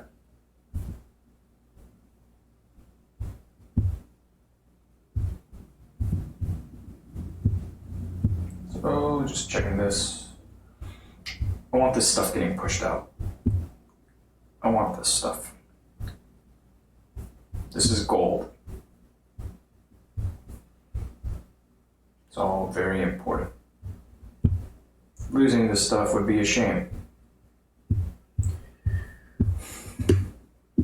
It's like I need to get on a comprehensive cloud backup.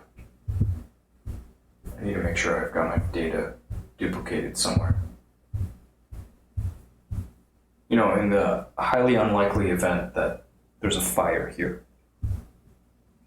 if someone were to try to burn down my house or shoot up my computers,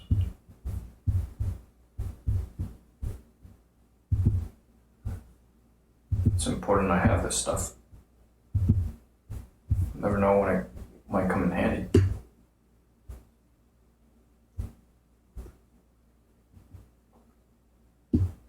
Log closed.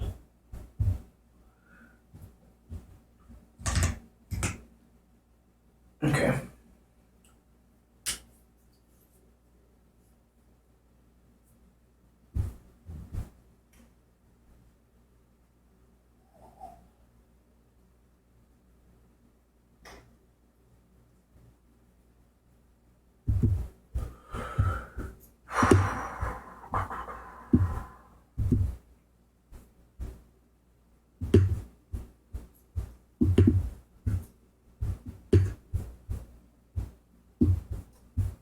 To this date.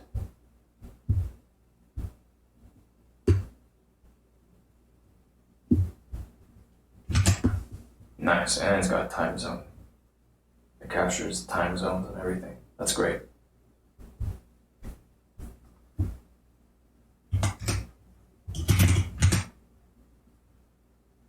Can't contain any of these.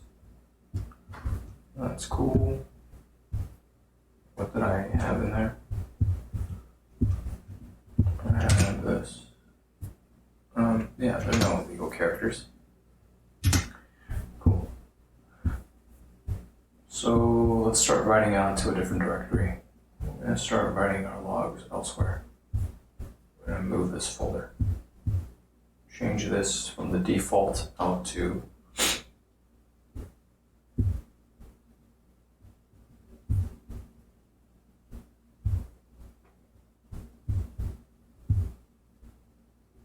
current work, Yorkie eater, chat, logs, choose that folder, save. Okay, it's going to require a restart of this application. We'll do that on the next time, and everything else exclusive of today's, I'm going to go ahead and move them over to this directory so I have access. Chipolata. Hi.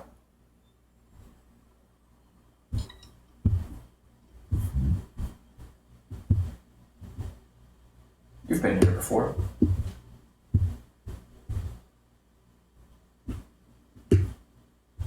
Happy New Year. How am I? Doing better than I deserve. Thank you. How are you?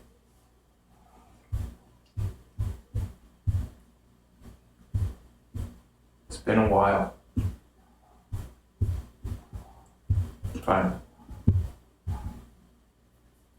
Good.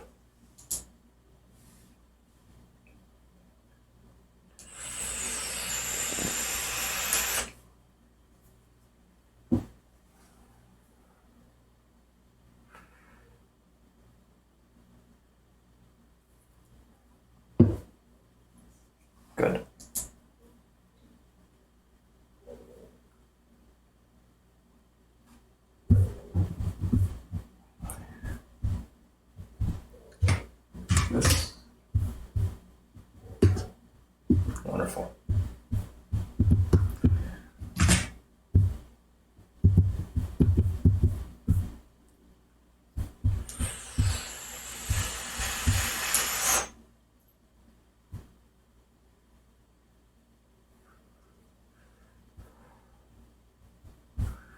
This project is getting hairier and hairier.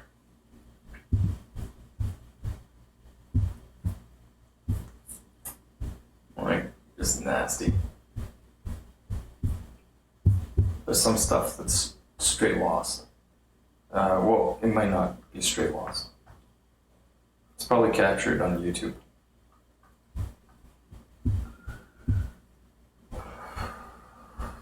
So, back over to our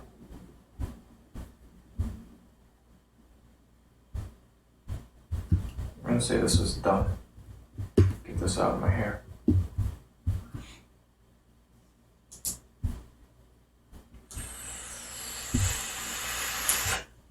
Like this. Programmatically update those, so I don't really care.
Appreciating what you have in your life.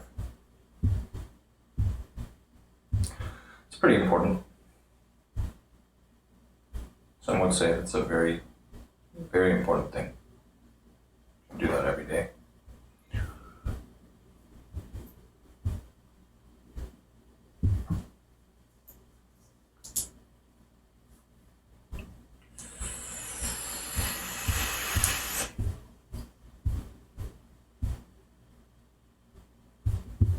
Every single day.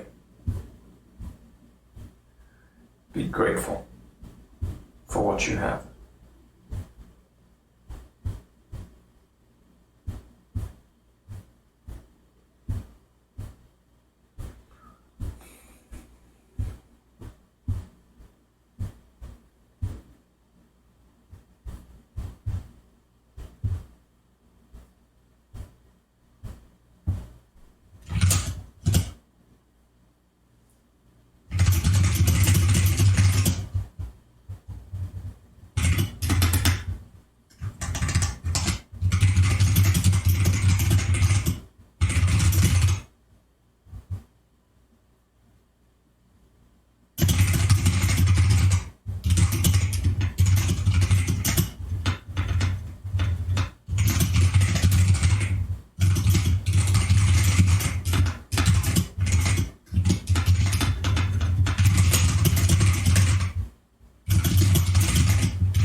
took some notes during that time.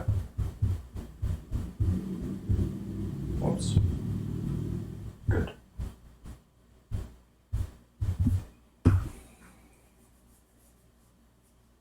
Hi, friend. Hey, RJ. Doing better than I deserve, always. How are you today?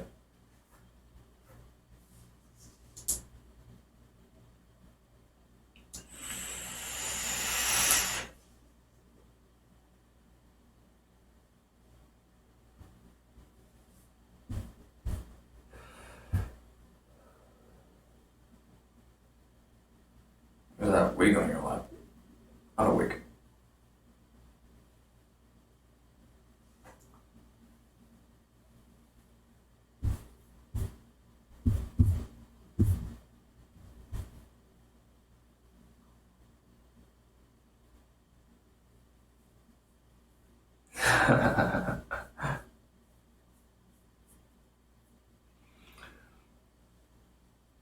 Kidnap you ask, is it snowy here? No, it's not. Is it snowy where you are?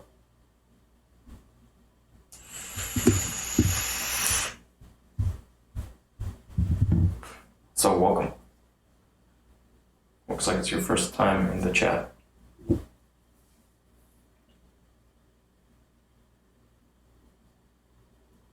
Welcome to my humble little channel.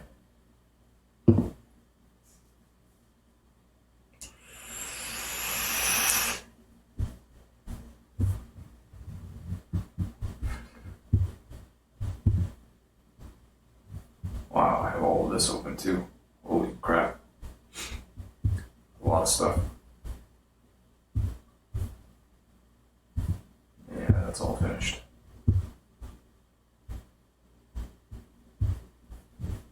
We got our police report. It was a lot. There's a lot of stuff. That's all work in progress. Dynasty. Yes. I have. You?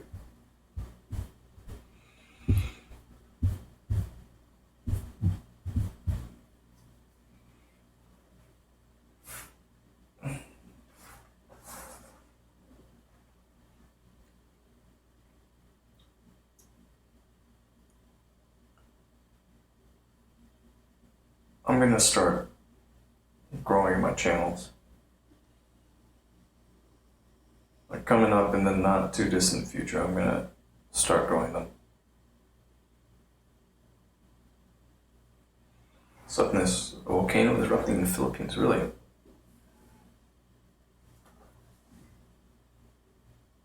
I don't get that one. I don't think I got a notification about that.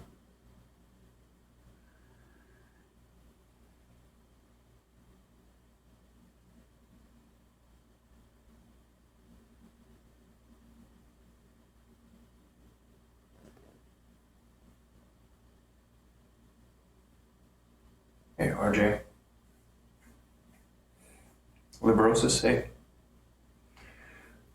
RJ. Oh, Liberosis, you saw a news feed on it. RJ, I think you've asked about this before. I mean, talking about like looking for pointers?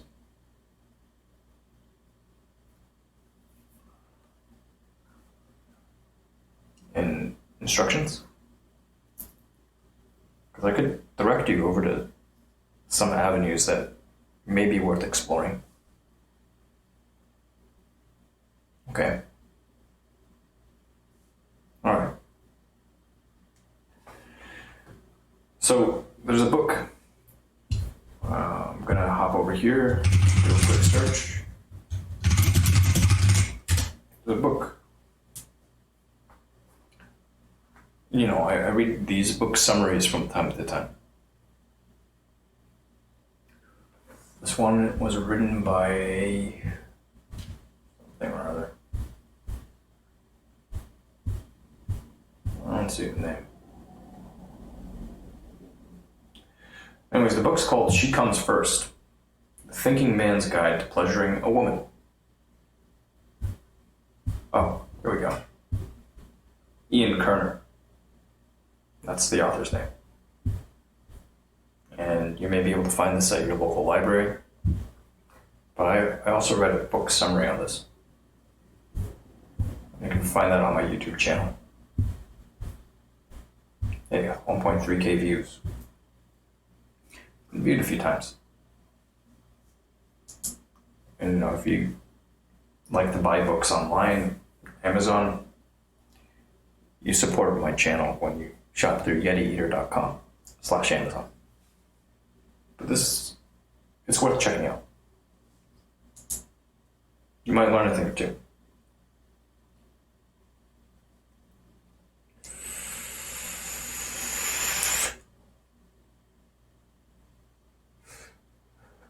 The Risk Podcast.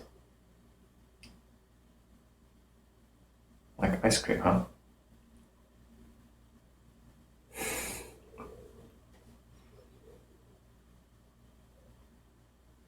That's probably not bad advice.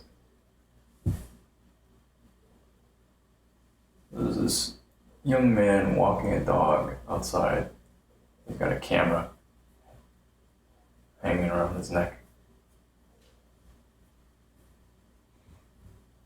And a backpack. Maybe he was taking pictures of the dog. He's looking at his phone. Walking.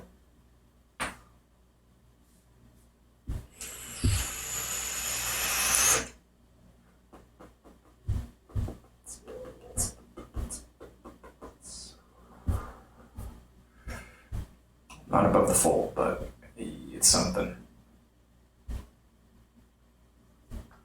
It's something.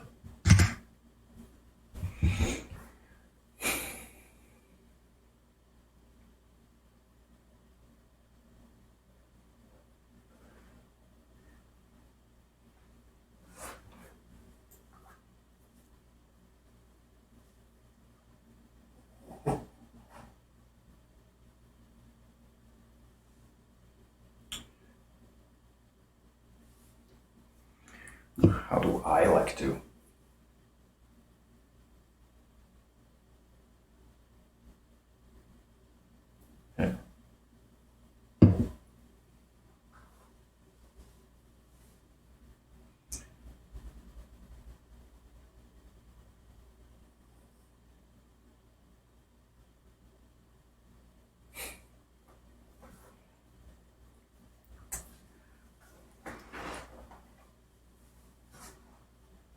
Making sure it doesn't melt on a hot summer day. I like ice cream. Hey, fair.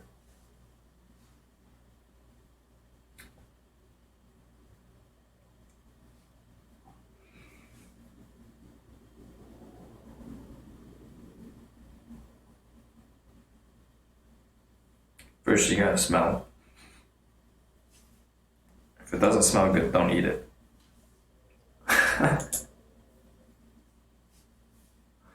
That's important.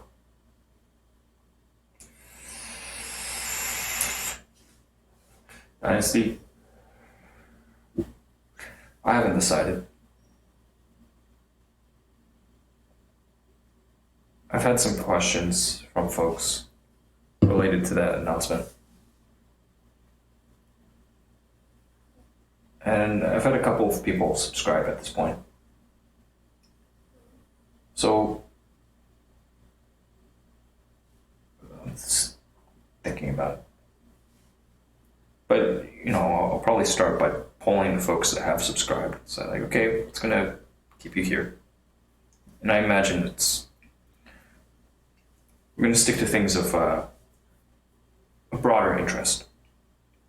And if something gets to be really, really niche, I'd prefer to move that a la carte.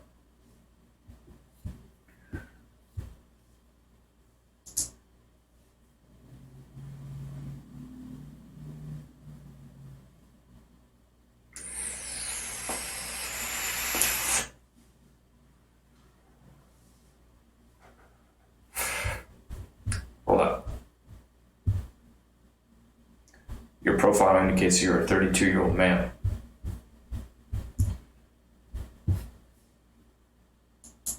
I don't see that happening.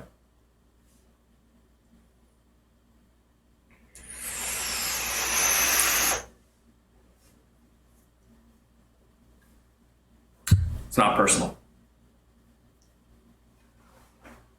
Preferences, right?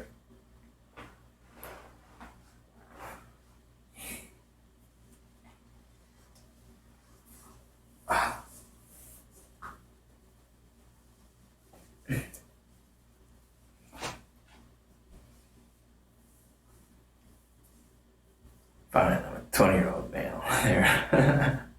It's not about the age.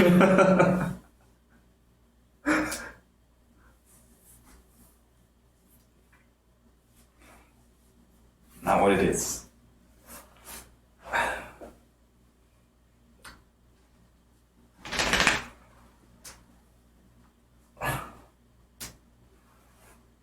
Age is the least of it.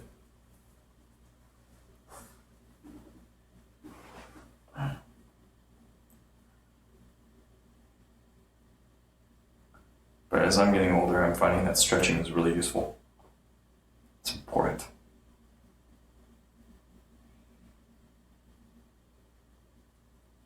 Hey, you're entitled to keep what you got, man. If you're happy with it, don't get rid of it for anybody. Okay? Not for me, not for anybody else. Stick to your guns.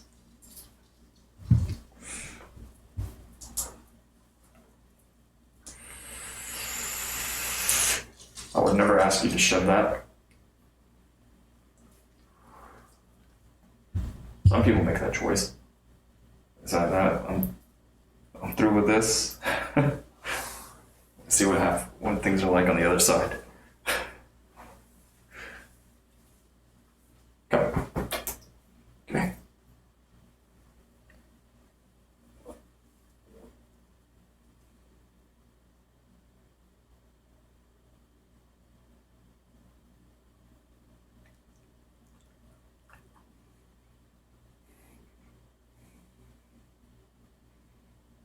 What are you good for? Hmm?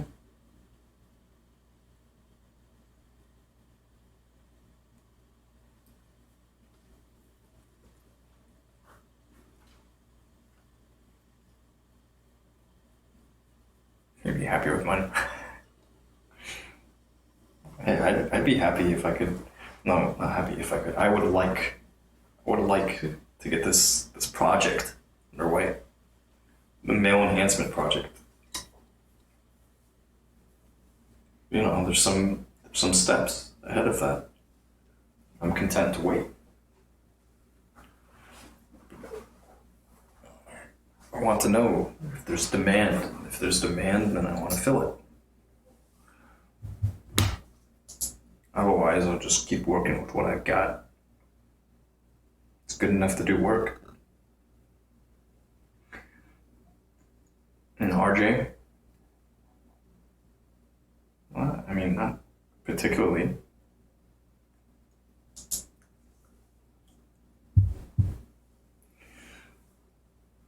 I would say it's proportional.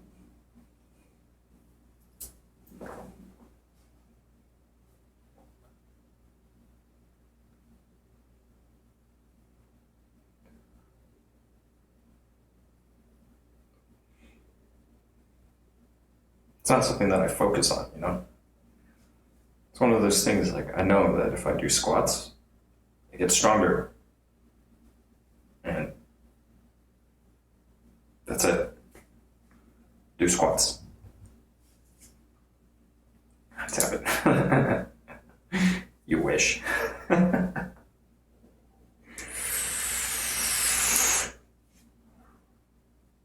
Hi. XJE Koi. Welcome back.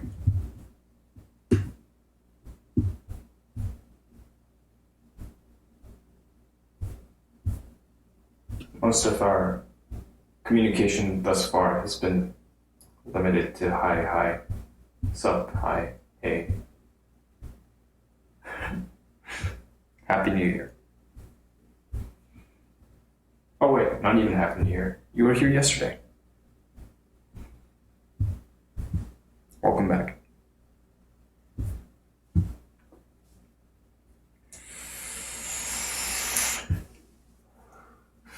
Well,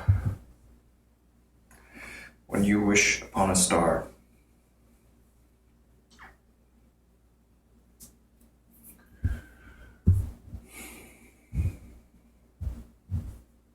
okay, so this thing that I'm pushing off, I've been stalling on. Let's document better. Because there's quite a bit going on here.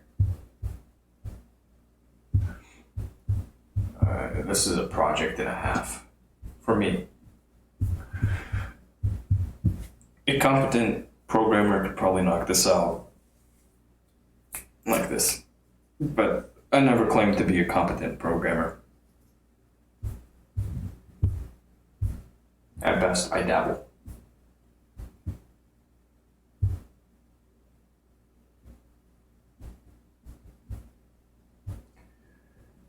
Retrieve metadata, highlight Q. There's a lot of stuff that's selects the title field, goes in open text before appending to the raw. Hey brother, want to hear my SoundCloud and give me critiques about my beats, just instrumental. Brother, peace from Austria. Hello, brother from Austria. Sure, I'm down. I will listen to your beats. Kindly whisper me so I can find your SoundCloud.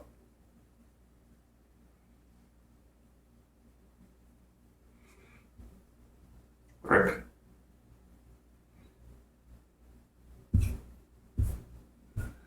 Well, okay, we can do it that way too.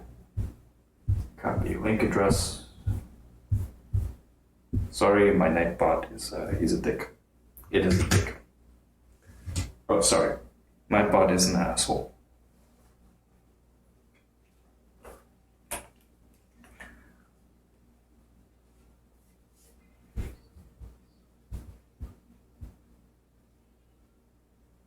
So you got this Wu-Tang thing.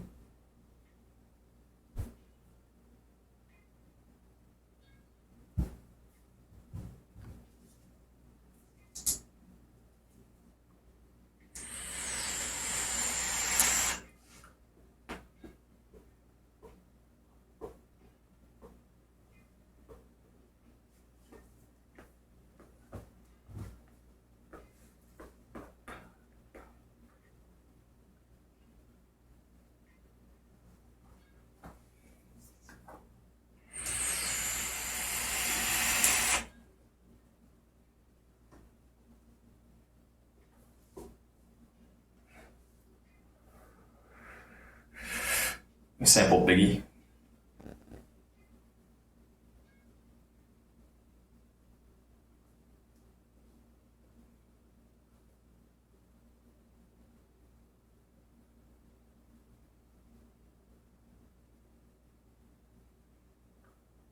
Cool.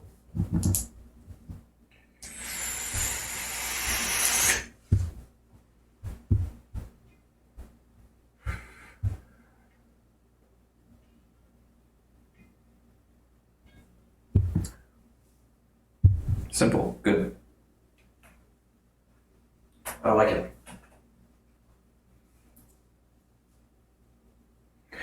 Liberosis, what am I programming? Oh, good question.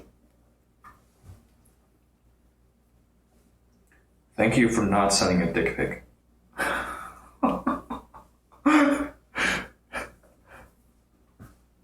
Alright, so what I'm working on, or old project, but I'm reviving it. Out on my daytime channels, I have chat being logged to text files. And sometimes I'll leave little nuggets in there for myself to go pick up afterwards. These nuggets usually include a descriptor. So I'm like, well, why is this particularly interesting? Why is this uptime interesting? So I need to parse through a whole bunch of these individual text files and ultimately retrieve the nuggets and get the nuggets into their own view. So I can go back to the individual sequences, the individual broadcasts from which these nuggets were placed, and then pull the nuggets out, extract the nuggets, and then push those pieces. Right now it's just YouTube. And from there, so, like we do this live for the purpose of developing pieces that have lasting value.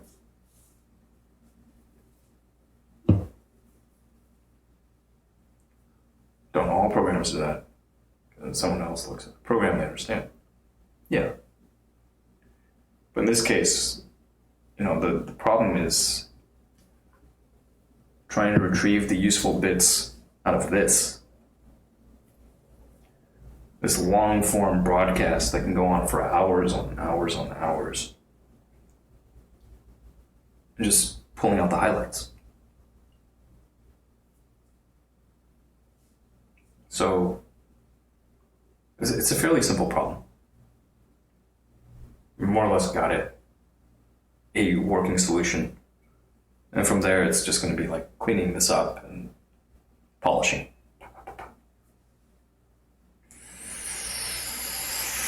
Jarkler. Still talking about the concept of streaming for hours, I see. Oh yeah. Happy New Year, Jarkler. I was in the gosh, I'm drawing a blank. Our friend. With the chippy. I was in his stream the other day, and I didn't notice you in it, so I figured maybe you were busy. But I hope you've been well. Ricer, that's it. Ricer man. Yeah, he's into JDM. I didn't realize. I was trying to figure out what's behind his name. But yeah. Ricer man. Liberosis, you're talking about generally commenting code, which I need to do a better job of too. Because I go back over my old shit and it's just, what did I do? What was I doing? Why did I take this approach? And I'm total novice.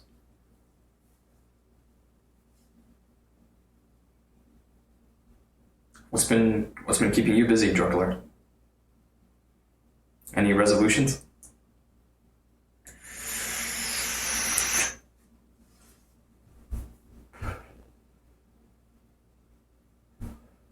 Hey, I'm not signed in on SoundCloud here. New Year's resolutions to make money, fuck yeah. I read you loud and clear there. Make money. Economy's been up here for so long.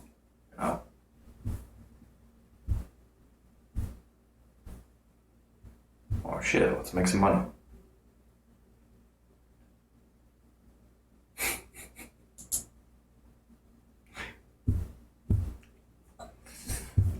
No sense in waiting.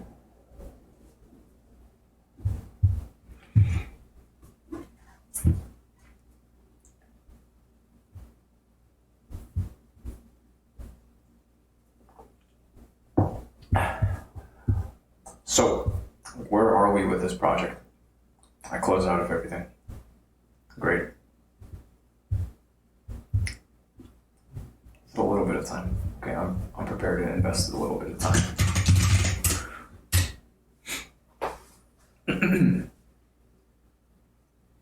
Make money.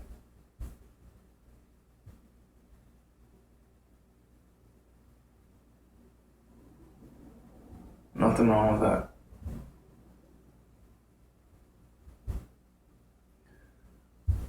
Got to eat to live.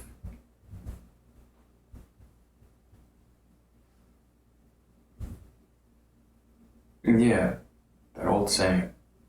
Benjamin Franklin. Penny saved, penny earned.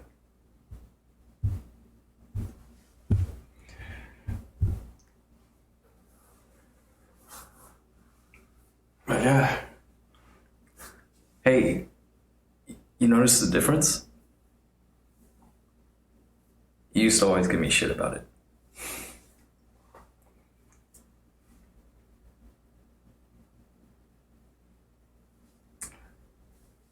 But little by little, I'm reinvesting in this. Just little bits. There's no money. There's no fucking money. But I'm still here.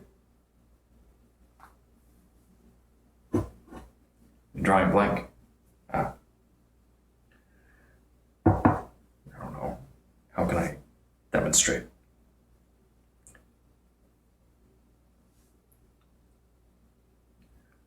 I don't know.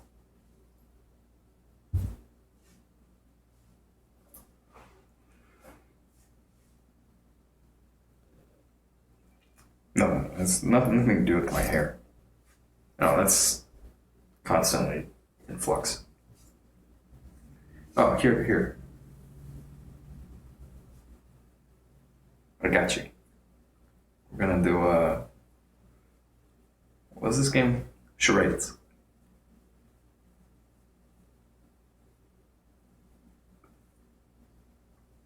Oh, and also think about the year. In case you need another hint.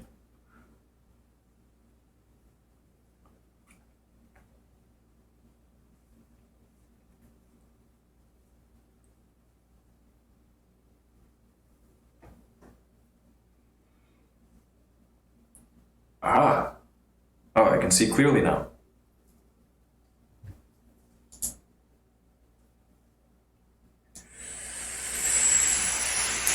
Everything's so sharp and in focus.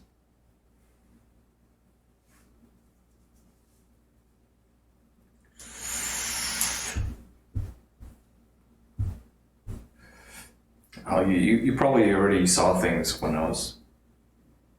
No. You probably saw things in the past when I switched from broadcasting through the iPhone over to an Android device. I was running the Pixel 3 XL for a while. And with the Pixel 3 XL, that was a nice phone to have. I mean, like the built-in ultra-wide, built-in stereo mics, it was great. But I lost the phone. Or, more accurately, it was stolen. So you remember how blurry things once were using this lens? I only fixed it. I spent that little bit just to get everything sharp again.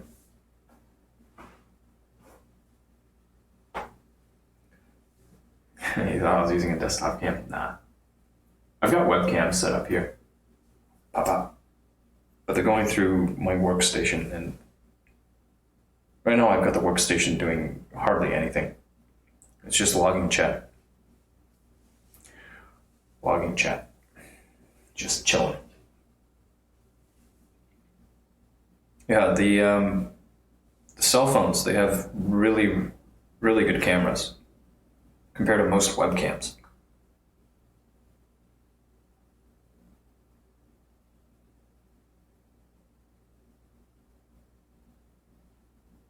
Yeah, and there is desync that happens. I think it's because the rig that I'm pushing the stream through is just, it's a piece of shit. And like, my rigs are all shit. They're all burners. Even my daily driver laptop right now. So I lost the 2017 MacBook that I was using was lost and then stolen. So I replaced it with a 2019 MacBook Air base model. Ditch one burner for a new burner.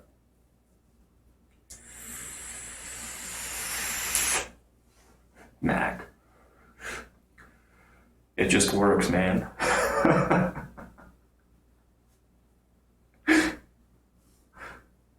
Usually it doesn't. But hey, it's keeping it inside of the ecosystem. Making it work. All right. Let's look over my ideas.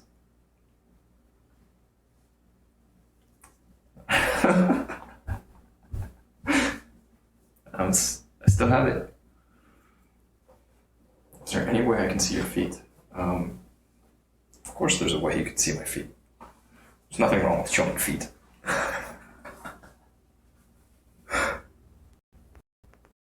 Okay, daylight television. No cursing though. No foul mouthed shit. How's the managing streamers? Not doing it. Just focusing on myself. I was thinking briefly about it because there was a young man, a local, who suggested it. Like, yeah, you could stay in your space and do this and that. And he's off doing his thing. Haven't checked in with him in a while. I hope he's doing well. I should probably wish him Happy New Year. But at the same time, I'm just kind of minding my lane.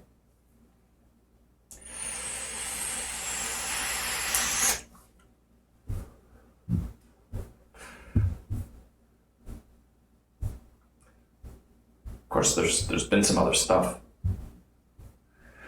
So I have here to-dos, Appify. This is the flow. Really, we're gonna make this a little separate. Break this up a little bit. Above, we're gonna have this guy here. Give this a markdown cell. And call this Jesus Christ. My computer.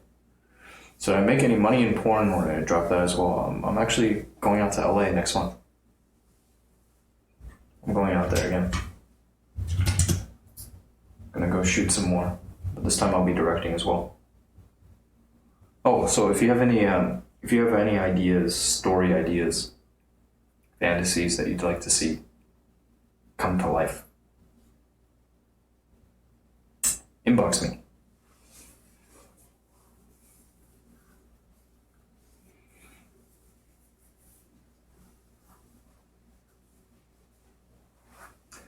But yeah, it'd be fairly accurate to say that at this point, a sex worker.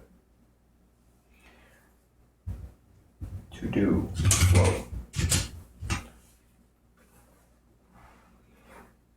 Dynasty, I'll leave that up to you. Just be aware right now my channel is going out to all the daylight stuff.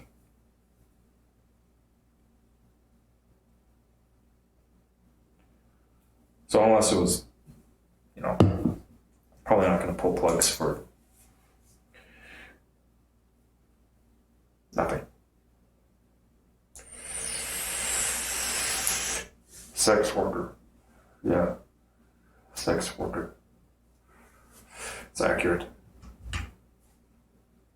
It's one descriptor.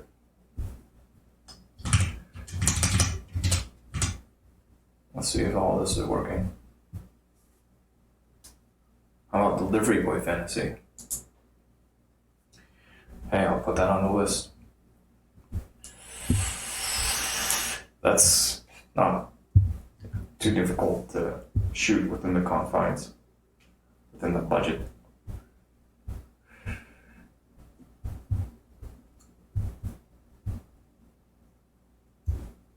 according to Pornhub most watched, people seem to like incest for some reason, so just follow the trends. Indeed, right? Just go with what's working. Yeah, I see that all the time too. Like every time I browse there, it's always something like that. I think they did do one of these. They did a like stepsister type of deal. Projects.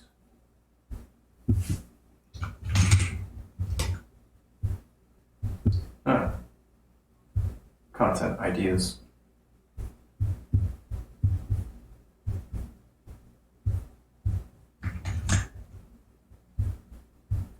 Let's grab all that and drop it here. Give credit where credit is due.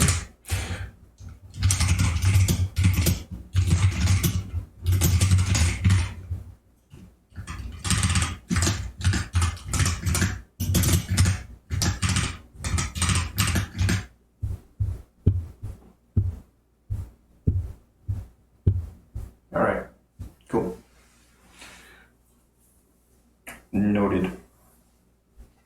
Delivery boy.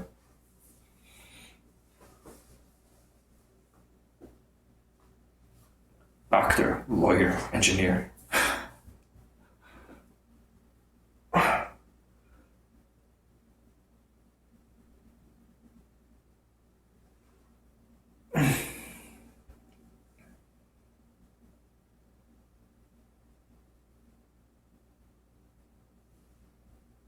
Have a small budget? Yeah.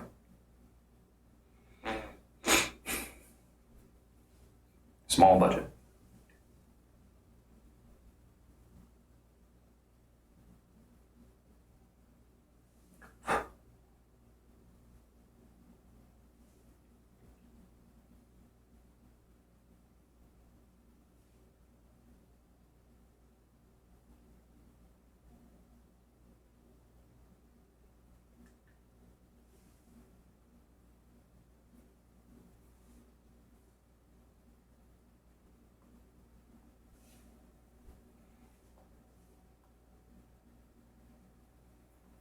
I don't set it, I just gotta operate within the parameters.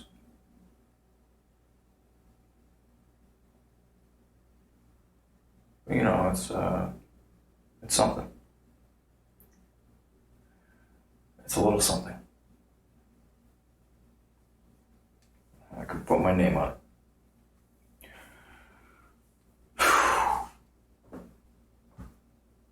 What phone am I using? Right now an iPhone 8 Plus. Over here. And then over here 7 Plus. So I'm behind. I don't like to be behind, but you know. It's okay. Just where things are. I accept it. So what I did with this, I actually ordered a lightning microphone, stereo mic. So I got the stereo imaging now. And I got some feedback. This is clearer, it's better. It's to be expected, because the mic capsules on the phones, think of how small they have to be to fit into the form factor. This is a pretty neat mic though. You always buy last gen stuff because the discount's worth, yeah. Let somebody else eat the early adopter fee. Which mic is it? Are you looking for one? I see. You can always do a mom fucks boyfriend scenario while the daughter is out, or friend fucks other friend's mom. Yep, there is that. But then you gotta, you know, it's gonna be the... Okay. I'll note it too.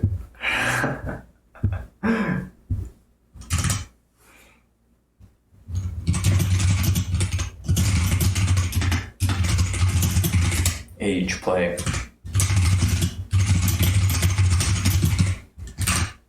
Gotta get more. We'll see. Curious jugular. Okay.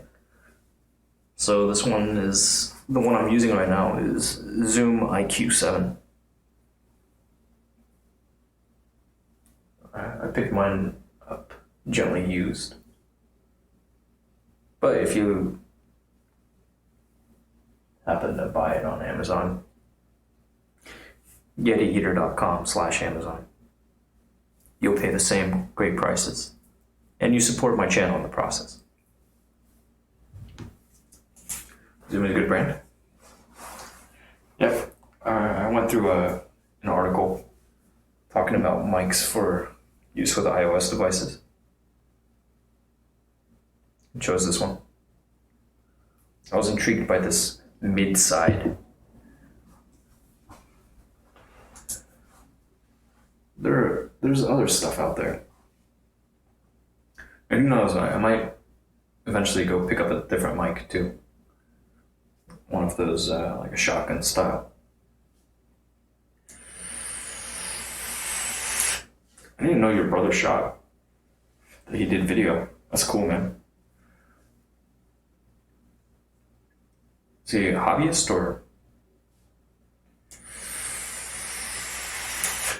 I see. Just hire me to be your screenwriter. That is work too. That's real work. Just hobby, we had to sell it. Alas.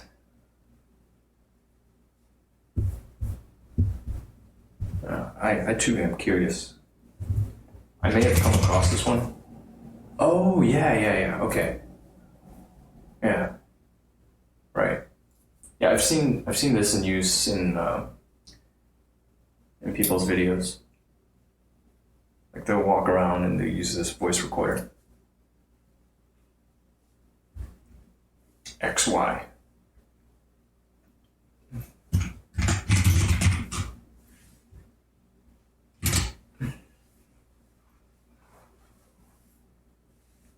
Who would your target audience be? Because there are all those romance books that you could use as inspiration.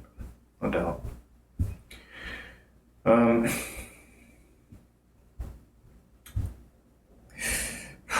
Well, I mean, part of it is you guys.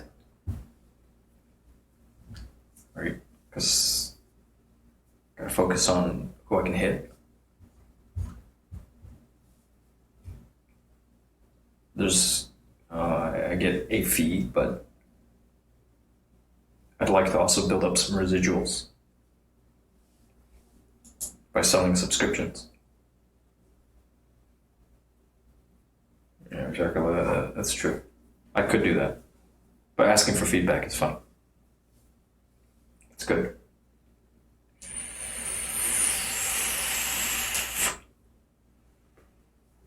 I can have some fun with it too.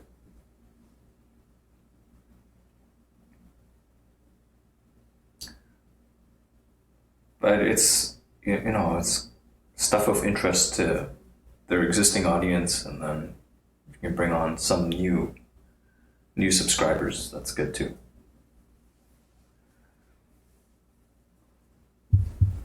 So the niche is pretty cut out.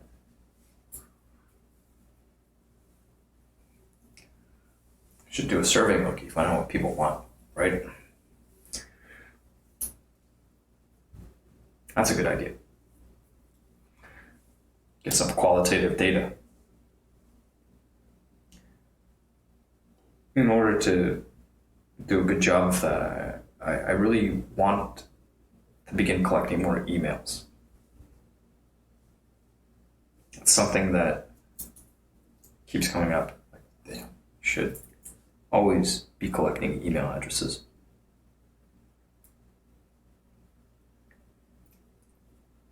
Just makes it easier. Social media is like, it works sometimes. But at the same time, it's very loud, very public way of doing things.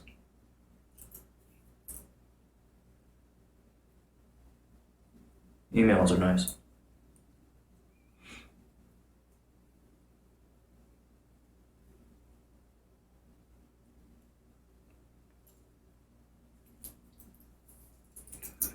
Plus, ultimately, they'll be necessary. Ultimately, I'll get them.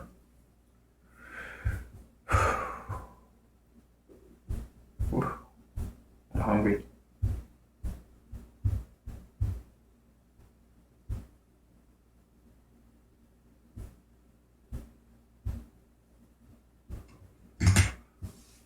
Okay. Anywho. So, on with this guy. I created 2 symbolic links over to the folder where these chat transcripts are stored. I'm going to assume that we're here. Chat directory. And it finds some stuff. This is very old historical stuff.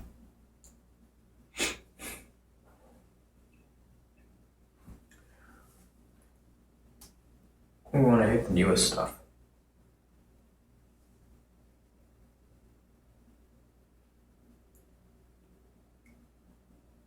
Alright, I declared that twice.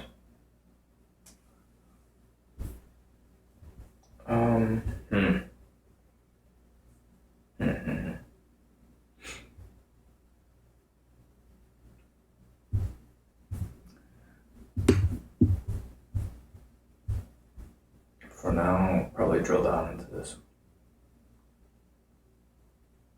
Chat, Dropbox. Let's see what I'm doing here. These logs way out there.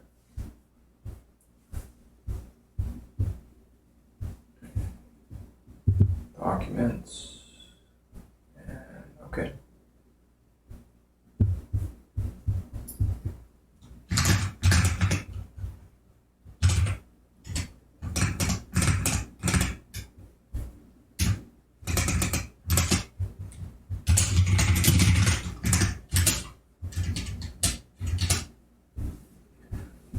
We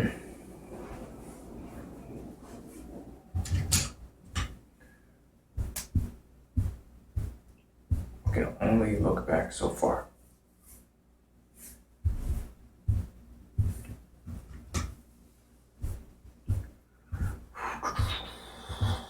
I would like to get all of this set up nice. Where are my widgets?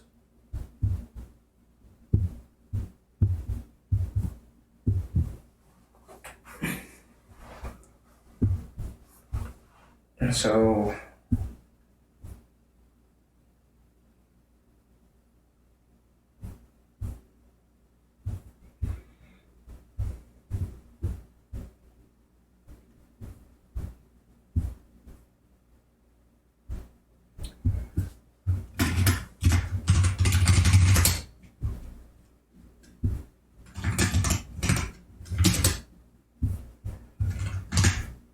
do I have this? Environments, extensions, extend, widgets, NB extension. It's been a long time since I've dicked around with this stuff. I just used a new thing. Embed widgets.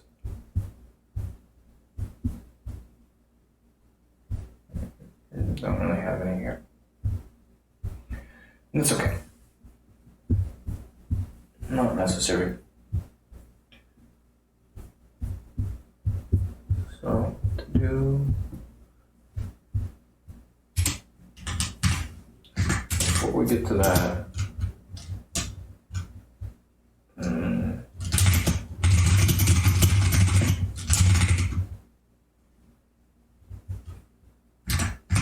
do all of our historical look back, but first things first. Solving this, getting to work with the way we do things now.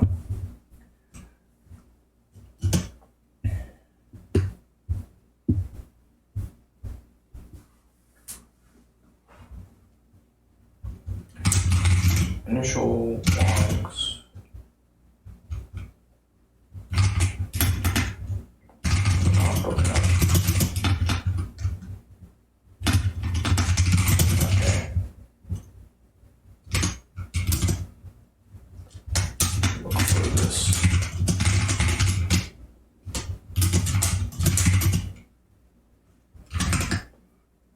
started, and then y dash, and then dash dd, hh, and then ss.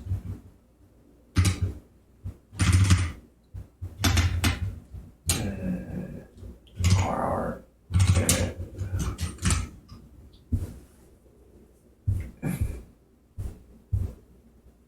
viewer stats. That gets brought in too, that's cool.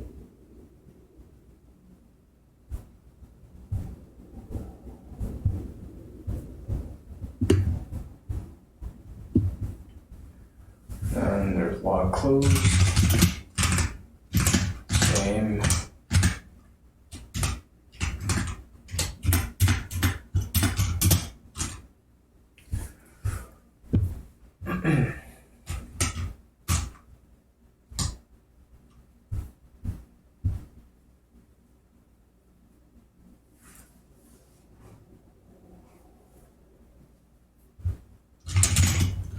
Each line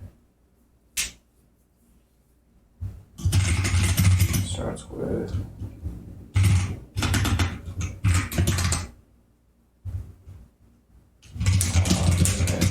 second.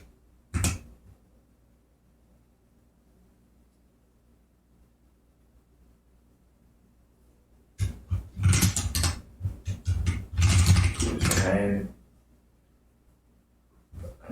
Message.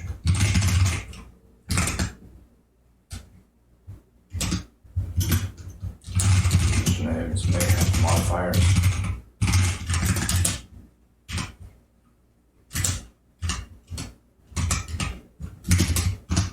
Like these. How do I escape this? Try that. Oh, that actually worked, but it's not proper. Oh, okay, perfect. Usernames may have modifiers.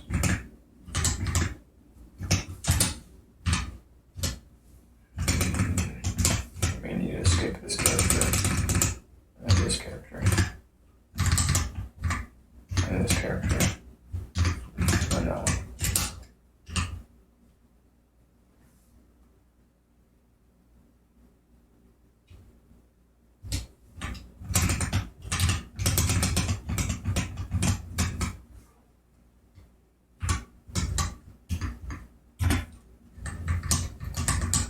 Weird.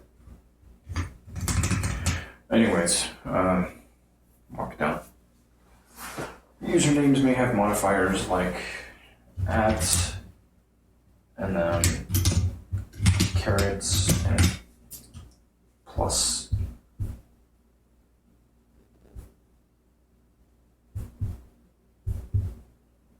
And then add on to that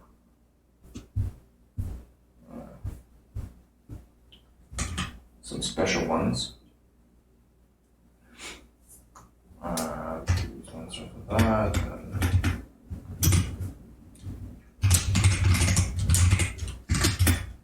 And you gotta solve for this guy.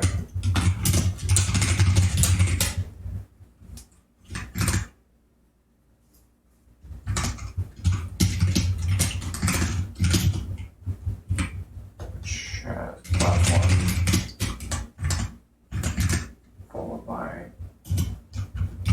name, close bracket. Then, what else? And there's some just straight info lines, infos and mod actions. Those don't need, I don't care. Maybe I do. I got. How come this didn't get escaped properly?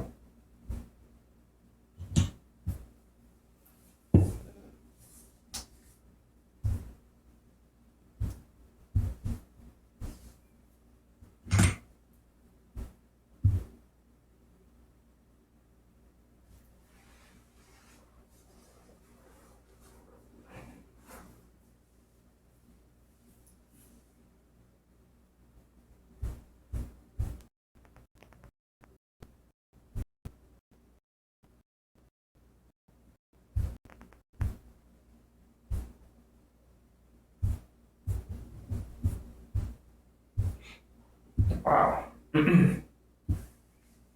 Impressive.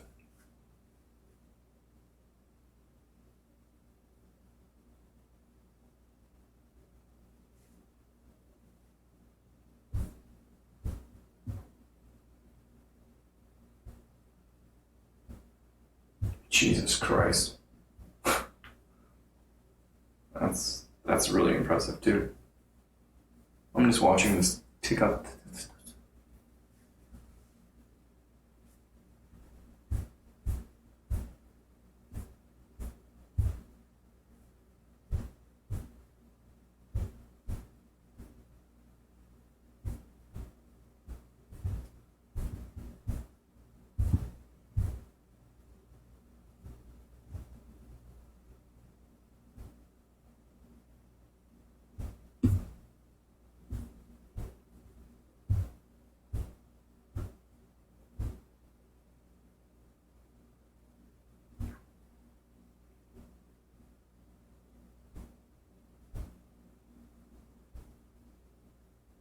Yeah, I was learning about all sorts of stuff.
Take something big and turn it into a smaller problem.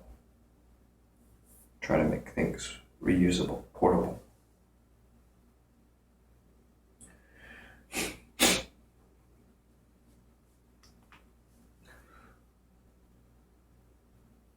Oh, we're gonna get to the bottom of this.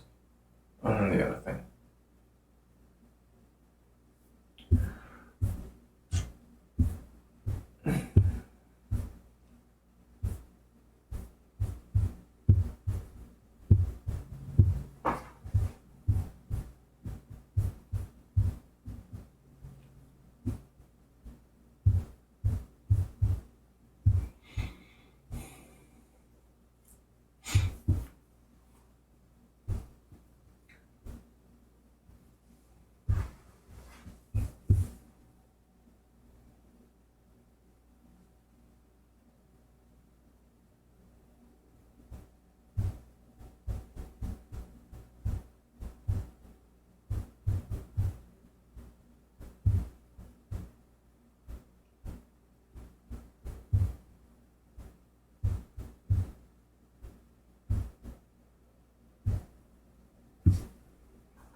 Okay.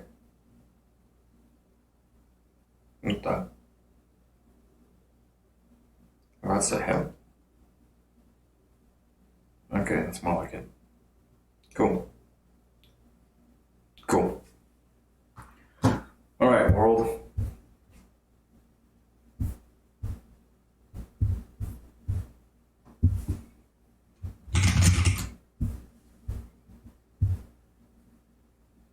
I love you, but I'm gonna leave you for now.